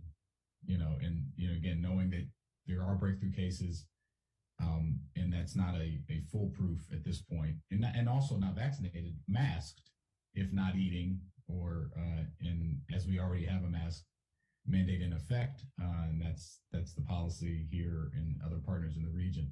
So I think we need to, the majority of residents understand what the discussion's about here. We want to make sure people are as safe as possible, and that's one. There's the secondary health goal of getting relatively smaller than other jurisdictions. I'm still proud that we're the highest vaccinated large county in the nation, right? That's a big selling point thanks to our residents. But we still do have a unvaccinated population because we're a large county. We still have tens of thousands of residents, hundreds of thousands of residents because of whether you're a child and you can't get vaccinated or you've made the decision not to get vaccinated. And we know that our hospitals are telling us, I was speaking to one this weekend, that is putting a strain on our system because unvaccinated folks have more, because of comorbidities and a whole bunch of other things, have more and more severe symptoms. And so I think, and I just saw the news Sunday, President Macron in France actually said his goal with their vaccine mandate, their vaccine passport, which just passed their legislature, I think yesterday or the day before, is to, quote, not my words, his, to piss off the unvaccinated so that they get vaccinated. And so I think that is another big push here. Even our numbers are smaller, that's a good thing. They still have a population that is unvaccinated and is choosing to be unvaccinated. Not like my 3-year-old son who can't be vaccinated, but he will be as soon as that is allowed. And there's a lot of parents out there that I think will take advantage of that as well. So I guess my question to public health team, could you just restate, did I correctly characterize the goals of what we're trying to accomplish here in those two large buckets? And if so, did I miss anything, or could you just restate the goals of why this was put forward by the county executive at this point? So there's a few things. Oh, sorry. Go ahead, Dr. Snyder. I wasn't sure whether you were on, Dr. Bridges, or not. Didn't see it. Okay. I just have two things I want to say on this. I've heard a lot of discussion about abstinence. This won't prevent transmission. That is correct. This will not prevent transmission. Masks do not prevent transmission. When we talk about, these are all risk mitigation or risk reduction tools. You layer those reduction tools one on top of the other, and you further reduce risk. And so, yes, people who are vaccinated and boosted can contract and therefore can transmit COVID. However, the current data suggests that still with Omicron, there is a dramatic reduction in your ability to contract COVID if you are vaccinated and boosted relative to unvaccinated, unboosted. And so this is a risk reduction tool. The data, CDC did it in November. There was 5-fold more likely not to be infected if you were vaccinated. That number, we'll have to know what that number is for Omicron, but the data being tracked in other places across the country suggests that it's still 3.5-fold less likely to be infected if you're vaccinated relative to unvaccinated. So there is still a significant reduction in the ability to contract, and therefore, in a pool of vaccinated individuals, comparing that to an unvaccinated pool, they will transmit less likely, much less in a vaccinated pool because they're less likely to contract. And so just so we're understanding, the point of this measure was to reduce transmission, not eliminate, reduce, encourage those who are unvaccinated, including those people who have already only gotten one dose. There's about a 10% gap between our one dose and our fully vaccinated number that we need to reduce. And number two, so that was the point of this measure. Now, I know the council, the Board of Health has discussed the booster. There are operational impacts on that, but our booster percentage is substantially lower than our two-dose vaccination coverage. So it's important to recognize that as we discuss this, there's a lot, we've done great work in Montgomery County to get people vaccinated. We're not where we need to be as a county in vaccination numbers, for sure. Dr. Bridges, sorry. Sure, just to add, as Dr. Stoddard indicated, and Councilmember Jawanda, you alluded to, there's about 14.5% of the county that still needs to be vaccinated. We've been looking at data for the past 2 years on better practices or best practices. We know that there may be other variants that are on the horizon. Omicron is a fast-moving one, and so we are not only looking at where we are in a response posture, but also where do we go in a recovery posture, and what are those things we need to continuously do to look at having best practices in our community to keep our citizens safe. And so this would be one measure based on various comments today and also recommendations, but just looking at that to see where we land to be in a better space so that folks are comfortable in a eating or restaurant environment or those other places that are proposed. I appreciate that. And I'm going to do what I used to try to do on the basketball court, probably not enough. I'm going to pass to teammates here on the support to businesses, because what you heard loud and clear here was cost, training, workability. So say we agree on the first thing we just discussed and why it's necessary and could be helpful. I'd love to hear, and I'm sure other colleagues will delve into this, but I just want to say I would love to hear more as the conversation goes on. You don't have to respond right now on what the county is going to do to help offset some of those things, particularly for some of our smaller venues, as you heard today. So, Mr. President, I'll turn it back to you.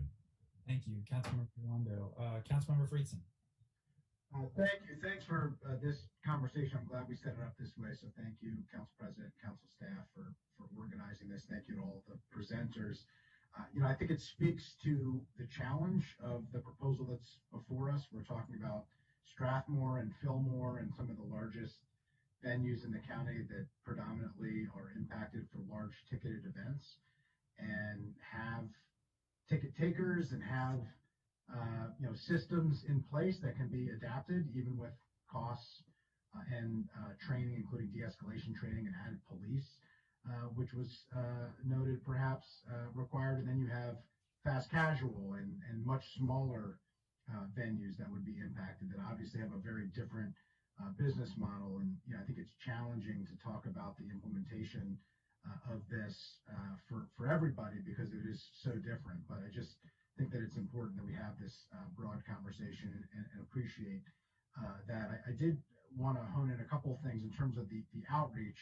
We've heard from a couple folks today some disappointment that they hadn't heard about this and hadn't been consulted prior to the introduction and of this Board of Health regulation. The council had been told both anecdotally and in writing that there was extensive outreach proactively, specifically to the chambers, some of whom are represented here today. So one, I just, perhaps the panelists could just answer.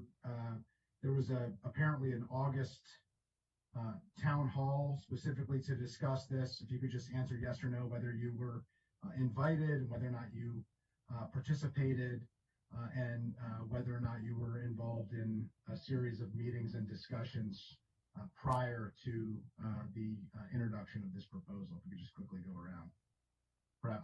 Ms. Korn, you could start, then Ms. Redeker, Ms. Rohrer.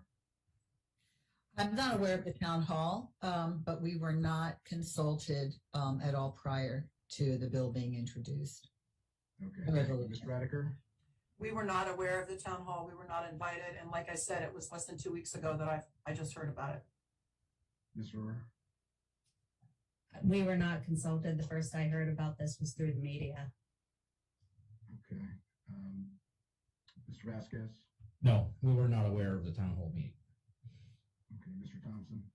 I was not aware of the town hall meeting. However, we have had communications with the administration. There was a conference call we had back in September. We submitted some questions to Dr. Stoddard. We've had some phone calls, and I think our communication has been good in trying to answer some of our questions, but there remain a few concerns just about the logistics and those kinds of things where the language in the regulation still isn't quite clear. Got it. So just to be clear on that, you were not included in the town hall, but have been in discussions prior to the introduction? Since September, we've been having discussions about this proposal with the administration. Yes, sir. Got it. Thank you. Excuse me. The call that Mr. Thompson is referring to was the town hall. Just so we're clear, there were a number of businesses on. Oh, okay. So that it's the nomenclature that matters, but it was a telephone town hall. It wasn't in person. And that was in September, right, Dr. Stoddard? Not August. Okay. I'm I'll give you the exact date, but it was yes. It was September. It was September timeframe. That's correct. Okay. Our materials in writing said August, so that's why I said August. So perhaps that was just a mistake. But if you could provide us, if the executive branch, Dr. Stoddard, could provide us with specifically who was invited to that town hall, who participated in the town hall, what specifically was the outreach to businesses. It seems clear that there's a disconnect here between, this broad level of outreach that has been insinuated and what the specific outreach was. Clearly there was some outreach, but the extent to which still remains very unclear. So if you could provide that to us now. I'll list the invitees to that call. Thank you very much. Okay. Speaking of Strathmore, I really appreciate the specifics of some of those changes, most of which I was probably aware of. And obviously, as I noted, this is quite different than some other business models. You already have a system set up where there is a ticket taker, there is a ticketed event. It's a little bit easier to do. But Ms. Jeffries, you noted the increase in costs and personnel and training. Could you just speak to that, how long that undertaking took both to plan and to execute, what the approximate costs might be or have been for your organization, the additional personnel, including specifically any new people that you had to bring in, the police officers? Is that at your expense? Is that a county expense? If you could just go into a little bit more detail on that, that would be helpful. Thanks. Sure, I'd be happy to. I would say that we prepared, a couple of months to make sure that we were ready to host large-scale events in the concert hall, which we began doing in August of this year. So late spring, early summer, we were having conversations about what that might require for us. In terms of cost, we haven't brought on anybody specifically to our front of house team other than MCPD officers. We have found it necessary to back up some of our paid staff as well as volunteers at that checkpoint. And it's not so much even that they have to say anything, although on occasion they do step in and de-escalate situations. It's more just a presence to know that we're serious about the requirement and that people must comply. That is a cost that Strathmore bears itself. And I would say it ranges from $200 to $300 per event to have that additional police personnel present.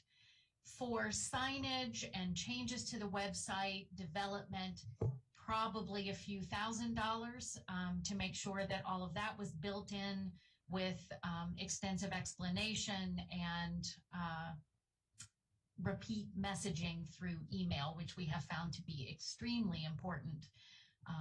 And as I mentioned, when those tickets are sold by some outlet other than Strathmore, we do take the risk that they're not passing on those requirements, and therefore we end up with a slightly larger percentage of our audiences showing up unaware. Got it. Okay. Thank you very much for that. I do think the idea at a large scale that there would need to be trained personnel with de-escalation training, perhaps even police officers at individual small businesses, does beg the question of how well this could be implemented and what the potential impacts would be, particularly on certain businesses and certain communities. But I appreciate that. Just going to the public health team quickly, in response to some of the council's questions in terms of citing the increase in vaccination rates, the Lancet study from the Lancet Journal was included. For those who didn't take the time to read the Lancet study, basically it followed 6 countries that implemented this between April and August/September, depending on the situation of this past year. And it did show an increase approximately 20 days in advance in anticipation for it, and to a certain extent for about 40 days after.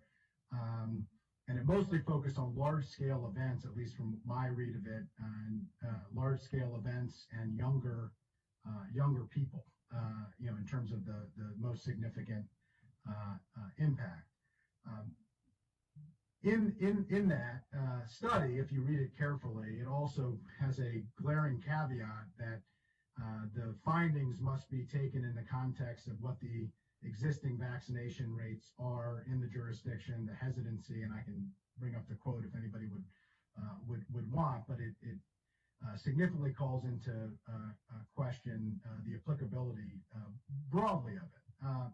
So just wondering from the public health team if you could describe, if you had looked at the difference between the 6 countries, I think it was Italy, Switzerland, Israel, France, Denmark, and Belgium, if I recall correctly, and what those vaccination rates were when the study was conducted between April and September, and what our vaccination rates are in Montgomery County, and how that would be impacted, and then how those differences were used in the introduction of the proposal. So I can go ahead, Dr. Bress. I was giving you a second. I don't have the cross-sectional study in front of me regarding the correlation between our vaccination rates, which are high, and those 6 studies. It's been about 3 or 4 months since I've read them. So if Dr. Stoddard has any immediate data in front of him, I can provide a analysis after this to your office based on what we found as a result of any cross-sectional analysis. Yeah, I would say 2 things. Number one, I'll acknowledge that they were substantially lower than our vaccination rates, and it likely, given just the time frame, April to September, there were just lower vaccination rates worldwide, including Montgomery County at the time of the study. And so obviously, it's you're likely to see a smaller benefit in Montgomery County, but that you would likely see some number of people who this encourages to do it, whether that's in the hundreds of thousands. I can't say off. There's no comparable for Montgomery County given our vaccination rates, either in the United States or worldwide, for exactly what you would expect to see in this case. I do expect you would see some number of people who would come on board, particularly in the 5 to 11-year-old population, which we've seen relative to Montgomery County. We've seen better uptake than many other places around the state, but poor uptake overall. And despite all of the vast majority of public health, the reputable public health experts are all pointing to vaccinations for 5 to 11-year-olds as being safe and effective. And so that's just the reality. So that's why we chose to include the 5 to 11-year-olds, is because that is an area where we need to see increased uptake of the vaccine, and where Montgomery County is lagging where we need to be. And so obviously that was a choice that was made to try and encourage vaccinations in that population specifically because of that similar uptake. Now, the rates in our 5 to 11-year-olds are substantially lower than other countries would have been at this time frame through April to September. And so that suggests that particularly in that population, you might see an increased uptake of the vaccine relative to what we have currently in Montgomery County. Appreciate that. The question specifically that was posed, because I drafted it as part of, that was one of my particular questions, was similar jurisdictions. So we're a municipal government. It's clear that there are no comparables of similar jurisdictions where we have any real studies or peer-reviewed evidence to determine the efficacy of this. Obviously, countries and counties are quite different, but I appreciate the distinction. To the point of 5 to 11-year-olds, part of the goal here is to be similar to regional jurisdictions, but then we want 5 to 11-year-olds because that's the real challenge that we have in terms of numbers to add in boosters, right, which we want to increase, which I agree with. I want to increase those numbers too. There's a question of whether this is the right tool, but wouldn't it beg the question, if 5 to 11 is the real goal here, as you just stated, working with the school system to require vaccines in schools, or working with the state to require them statewide in schools, ideally, would be the better approach to this, rather than picking a relatively small number of businesses and, saying that 5 to 11-year-olds can't enter unless they prove that they've been vaccinated? Well, I think including, first off, we're not going to see a vaccine mandate across the state until there's a change in the governor's office. That's pretty clear. At that point, that may become an option. But until that happens, obviously, MCPS has been reticent to, they don't require vaccines distinct from the state, so they've been reticent under the State Board of Education to do that. So until there's a change at the state level, that's just not going to happen. So we have to use the levers that are available to us locally to try and address these. We make recommendations to the Board of Health around how we think we can control COVID-19, and this is what we're doing in this case. And so obviously, the Board of Health could say, we're not interested in getting into this game. We're going to leave it to the state, and the state will do nothing for the next 6 months, and then that will be the reality. Yes, there are more effective ways for this to get done. There are not realistic, more effective ways for this to get done. There's no advocacy that we're going to put towards Governor Hogan or his team that's going to change their mind about vaccination requirements across the state, because their constituents, for the governor, are largely not as pro-vaccination as Montgomery County is. But MCPS would have the power to do it if they chose. I don't know that they have the power to do it, candidly. I think maybe that's a legal question. I don't know if Ms. Kinch or the attorneys from MCPS could address that. I don't know that the local Board of Education can enforce the vaccine mandate. Yeah, we've heard, like so many other things, we've heard conflicting things from the state versus from the school system's lawyers of what they can and can't do, which, I think we're in uncharted territories here, obviously, but it would be helpful to get an answer to that question as we're, determining what are the best ways to achieve goals that I think we all share in some form or fashion, including the businesses that have taken, unprecedented action to try to keep their employees and their patrons safe. I have a lot of other questions. I'll just close on a couple here quickly and then follow up with the rest as we head into next week. The study was clear, as was provided, the only evidence that was used here, that it goes 40 days after. So the question on that would be, what, if any, end date would the executive branch seem to accept as reasonable if this were to be imposed? What, if any, transition period, now that we're past even what was proposed in the transition period? And the study that you used suggested that actually waiting, the greatest benefit is in anticipation of the requirement, not once the requirement has actually been put in place. That's when you saw the movement in the 6 countries. I don't think it's totally analogous based on the time, the vaccination rates, and the type of government, but what would you see? And then lastly, based on the fact that the goal is to mitigate transmission and increase vaccination rates, what are those numbers? If 85% isn't enough of a number for vaccination rates, what is the number that the executive branch would determine to be success? And what is the level of transmission mitigation that would be seen as success for this vaccine passport to be implemented? Sure, go ahead. Dr. You go first. Yeah. Just listening to you, Councilmember Friedson, great series of questions. As we've done before, we look at either a quarterly assessment or a 6 months assessment just to see whether or not it has a greater impact in the community as a preventative measure. Clearly, lower transmission rates, lower case rates, lower hospitalization rates are primary indicators that we need to examine. And when we see those cases, we know that in 6 months we will be moving into the summer months, and whether or not it is an effective practice at this particular time. I think those are some of the things that we will consider and run an analysis with our epidemiologist team. Unfortunately, Dr. Palmore, one of our 6 medical doctors who are on our primary public health advisory committee, was on this call, but she had to leave at 11:30 to complete her rounds. I'd ask her to provide some additional studies that were conclusive or inconclusive regarding infectious disease management from a infectious disease doc and epidemiologist. So we will have conversations with our public health advisory team to pinpoint those particular periods that you speak on.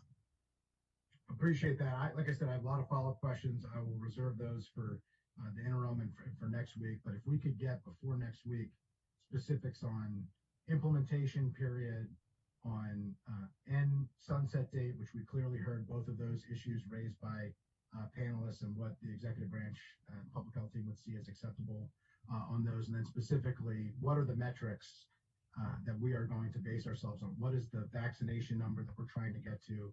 What are the transmission rates that we're trying to get to? And how do we hold ourselves accountable to see how well we're doing? Appreciate it. I'll yield back. Thank you. So it's 12:44, colleagues. Let's try to wrap up by 1 o'clock, just to give us a half an hour break before we come back from the recess, because we have a busy afternoon schedule as well. So I've got Council Members Rice, Navarro, and Vice President Glass. Councilmember Rice.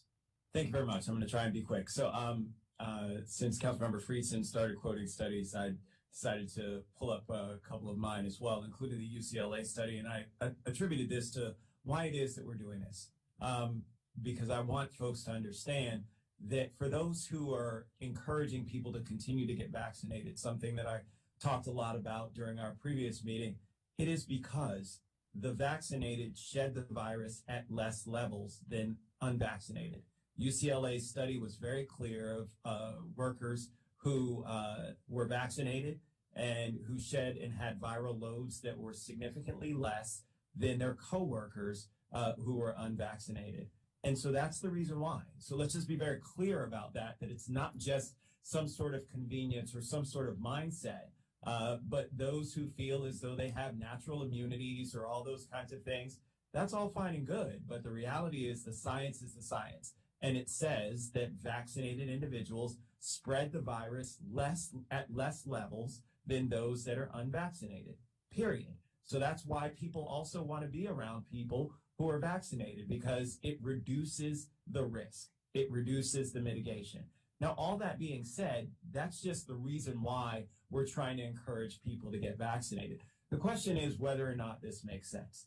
And so it's very interesting that Ms. Rohrer brought up Puerto Rico, that many of you know I used to work for the government of Puerto Rico, and you also used to work for the Puerto Rico Convention Bureau. So I still have lots of good friends down there and know about what it is that they're doing with their hotel industry as well as their bars and restaurants. Puerto Rico actually has the highest rate of vaccinations out of all the U.S. states and territories. Little known fact.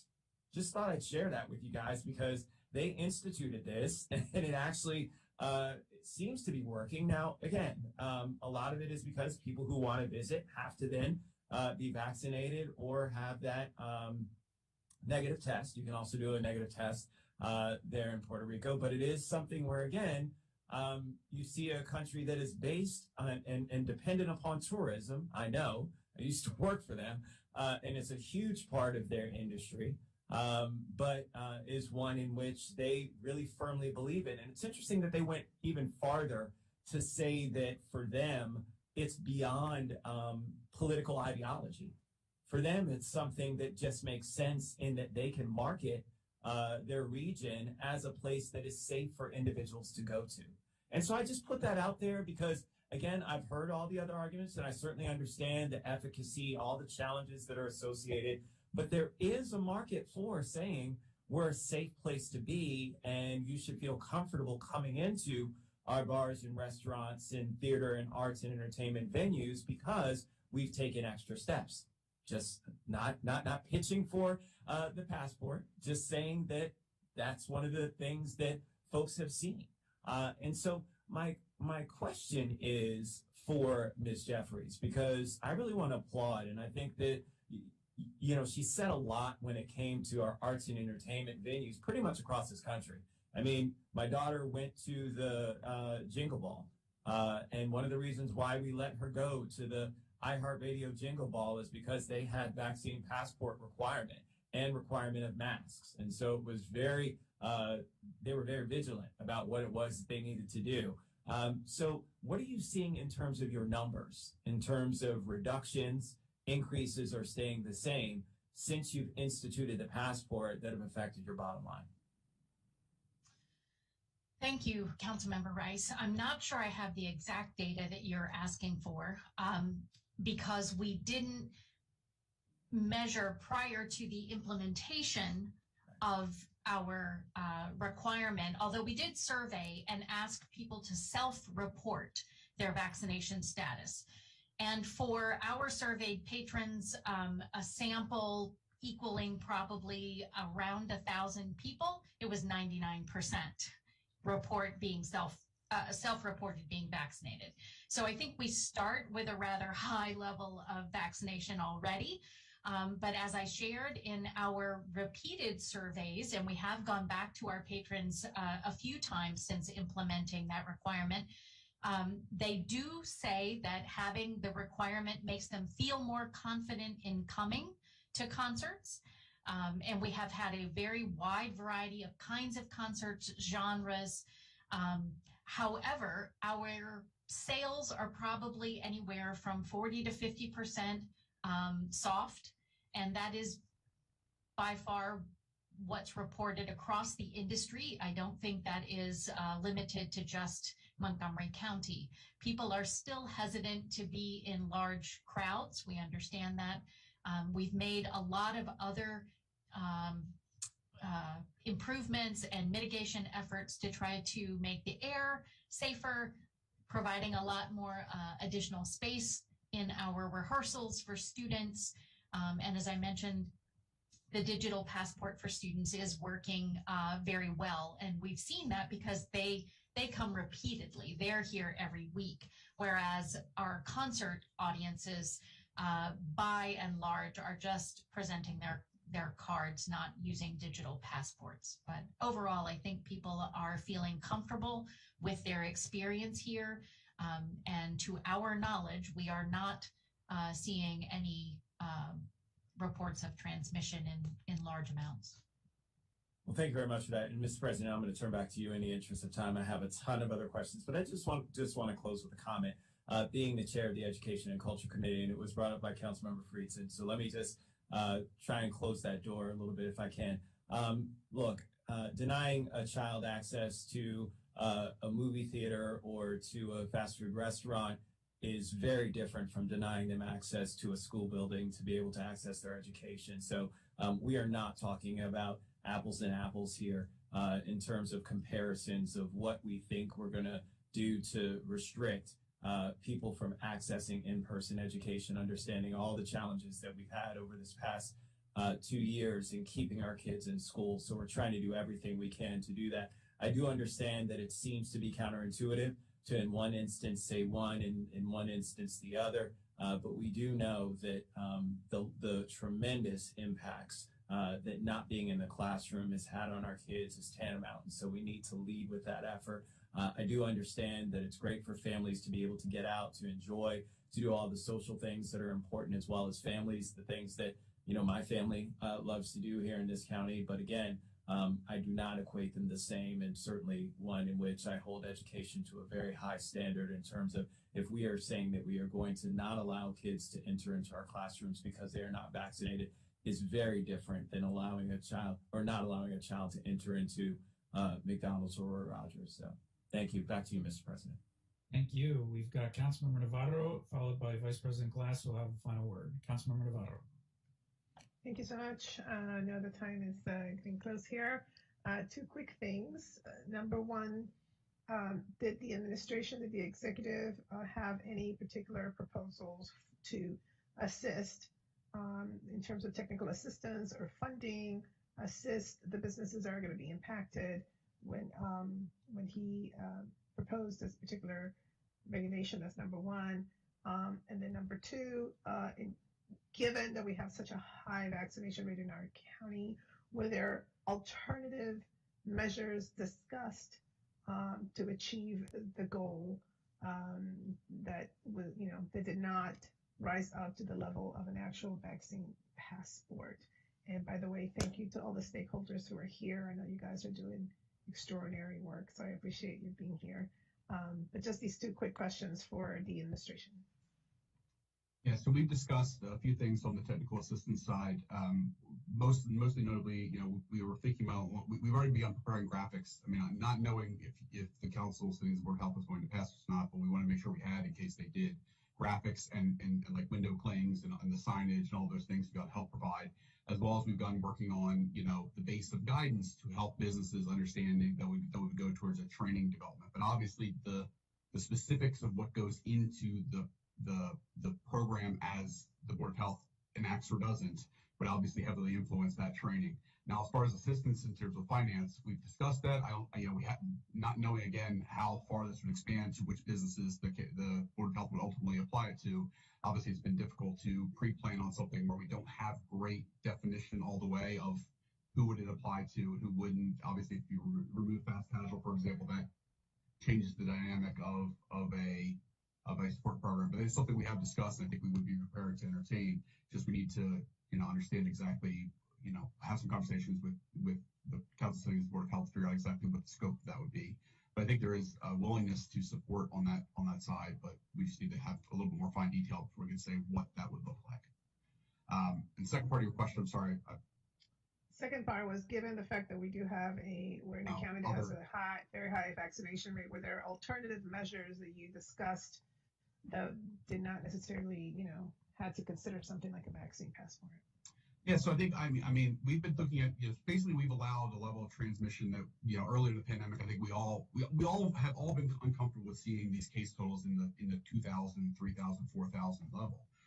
But I think for good reason, we've all been reticent to approach some of the more draconian measures that we had to enact before the vaccine, focused around business limitations, gathering limitations, closure, suspension of different programs.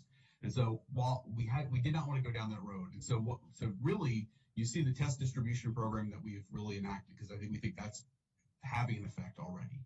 But obviously, we're trying to look at a more holistic, less deleterious mechanism. That's really where the vaccine passport or requirement program came in, as a way to, not limit any sort of business transaction or interaction, offset that with increased testing and vaccination efforts. But really, this was viewed as a less deleterious. And it's also why, we didn't include restaurant employees. We were trying to minimize the harm that we were trying to, restaurant employees, all employees of the vaccine passport program. We were trying to minimize the harm that we were going to be doing, while still trying to have a benefit in terms of vaccination and transmission. So we did discuss in very limited fashion, were there other things, but this was easily the least harmful for businesses, while also, the county's putting forward these tests and other things to try and offset through the mechanisms that we have the transmission rate. And I do think we're seeing the transmission rate start to peak out and start to come down a bit. So I think that things that we are doing are starting to have an impact. But obviously, even the totals that we're seeing over the last few days are still far higher than we've seen at just about any period in the pandemic. The peak was just so high that even coming down is still a very high level of transmission. Thank you. And I think to close, if possible, it would be great to have some kind of racial equity and social justice analysis. I know it's not a requirement for Board of Health regulations, but I think even having something from the administration to that effect would be also useful as we deliberate on this proposal. Thank you. Thank you. Council Vice President Glass, you will get the final word. Thank you, Mr. President. It might be the final word right now, but clearly this conversation is going to continue. And I appreciate everybody who's participated in the conversation today about keeping our residents and community healthy and safe. And that includes keeping our residents and our businesses healthy and afloat. And through this pandemic, I've been looking at guidance from the CDC. I think that for at least me, and I think what we've been doing here in the county has been a constant. And there's been plenty of disagreement, particularly over the last few weeks, about CDC guidance. But as relates to this, the CDC is silent. And so it's left up to the localities to figure out how to improve vaccination rates and also, again, keep everybody healthy and safe. And when I've looked at the jurisdictions that have implemented the passports, I see that the District of Columbia, as of today, has a fully vaccinated rate of 70.1%. And Boston, Suffolk County, Massachusetts has a fully vaccinated rate of 73.6%. New York City has a fully vaccinated rate of 73.9%. And because it happened over the weekend and it was invoked in this conversation, the country of France has a 75.3% vaccination rate. One of the reasons I love living here and representing the residents of Montgomery County is because we're incredibly smart and we believe the science and the data. And because of that, we have a fully vaccinated rate of 90.4%. And so I come to this conversation recognizing we've been doing an incredible job of vaccinating our residents. And as we continue trying to figure out how to keep people healthy and safe, it's going to get a little trickier. That's this conversation. And since the vaccines were introduced, I've been to a number of artistic venues and movie theaters. I've been to Strathmore Roundhouse only theater, so I've seen how they've all operated, from the ticket takers to the docents and others that have requested vaccination status. And I've also been to a number of restaurants that have required vaccination status, though most don't. So they're outliers, those that do. And personally, I actually thought the restaurants that required vaccination status were using it as not only a health measure, but a smart marketing tool. That if it really does increase business, I would expect more people, more businesses to do it. One of the aspects, and I'll close on this, I see the time, I would like Dr. Stoddard, Dr. Bridges, to elaborate as to why patrons would need to have vaccination status, but the employees of those establishments would not. And that's a theme that we've heard throughout the course of this conversation. Thank you, Council Vice President Glass. I'm sure Dr. Bridges may have some chime in. I was actually just looking at the state contact tracing data, and actually the employees of those establishments rank fairly low in the hospitality and restaurant sector in terms of their case rate. You can go to the Maryland contact tracing data, you can look at that graph right now. The employees in those sectors rank very low. But I think from a public health perspective, there's no really public health case to say this pool of people don't need to be vaccinated, this pool of people do. It's really, we're trying to respect the requests of the establishments themselves in saying that we're not supportive of this passport or program overall. However, as an accommodation, minimally, we would ask that you not include employees, as the district has not done, to be consistent, because they're concerned that employees in Montgomery County who wish not to be vaccinated would just go to the district if we require that employees be vaccinated. So because a neighboring jurisdiction who we are modeling after has not included them, that was largely the biggest driver. Now, there is not a public health case to not include them, just so we're clear. It was much more as an accommodation to the business community to say we're not going to include them so that we don't put your staffing under increased burden. So that is if we're arguing from a public health standpoint, there's no public health rationale to not include them, but we're arguing from if this is a risk reduction tool, not a risk elimination tool, we see very low rates from Maryland contact tracing data in this population, and we know that it would be really deleterious for them as business operators. So that was largely the driver for this decision. Yeah, and just to add, thanks, Dr. Stoddard. I know, as you indicated, the contact tracing data, we know that employee transmission is still in the top 5, as well as childcare and education providers as well. And so I know that we've had some conversation over the weekend with Ms. Kinch, who's also on the call, and looking at the Supreme Court's ruling last week regarding mandates. But as Dr. Stoddard indicated, we were looking at models and best practices to also take in consideration our goal, which is to increase vaccination rate and protect those individuals who are dining, who are unmasked, but also those individual businesses who may be have concern regarding their employees and having individuals to come back and support their business establishment. So we've taken a step back and we're looking at all those metrics as well to also inform council, and I'm sure we will have additional conversations regarding this when we talk again, but we're looking at all those updated metrics as well to have a better conversation and a more robust presentation. Okay, well, I appreciate that. I have other questions which I'll save for either the public conversation next week, or I'll reach out to you privately so we can continue this conversation. But I appreciate everybody who's shared their voice and opinions today. Thank you, Mr. President. Thank you, Council Vice President Glass. Thank you to all of our panelists. I'll just note one colleague sent a text as we're wrapping up that most of the questions have been responded to. We greatly appreciate it. There are a couple that we're looking for some expansion of. For example, was there a cost-benefit analysis done on this particular order?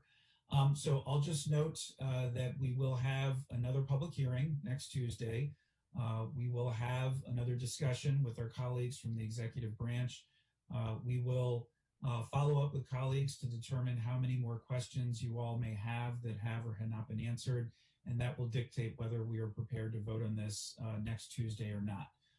We want to be methodical and thoughtful about this process because this is obviously, this order has a lot of consequence to it. So thank you all. Just a housekeeping item for my colleagues. We will commence our public hearings at 1:45, 1:45, not 1:30. And we thank everyone this morning. It was an important discussion, and we needed to allot an appropriate amount of time for it. So I'll see my colleagues again at 1:45. With that, we are adjourned for recess. Didn't do the consent calendar. Oh my goodness, sorry. Trying to rush through. Can I get a motion to accept the consent calendar? So moved. Second. Moved by Councilmember Rice, seconded by Councilmember Katz. Any discussion on the consent calendar?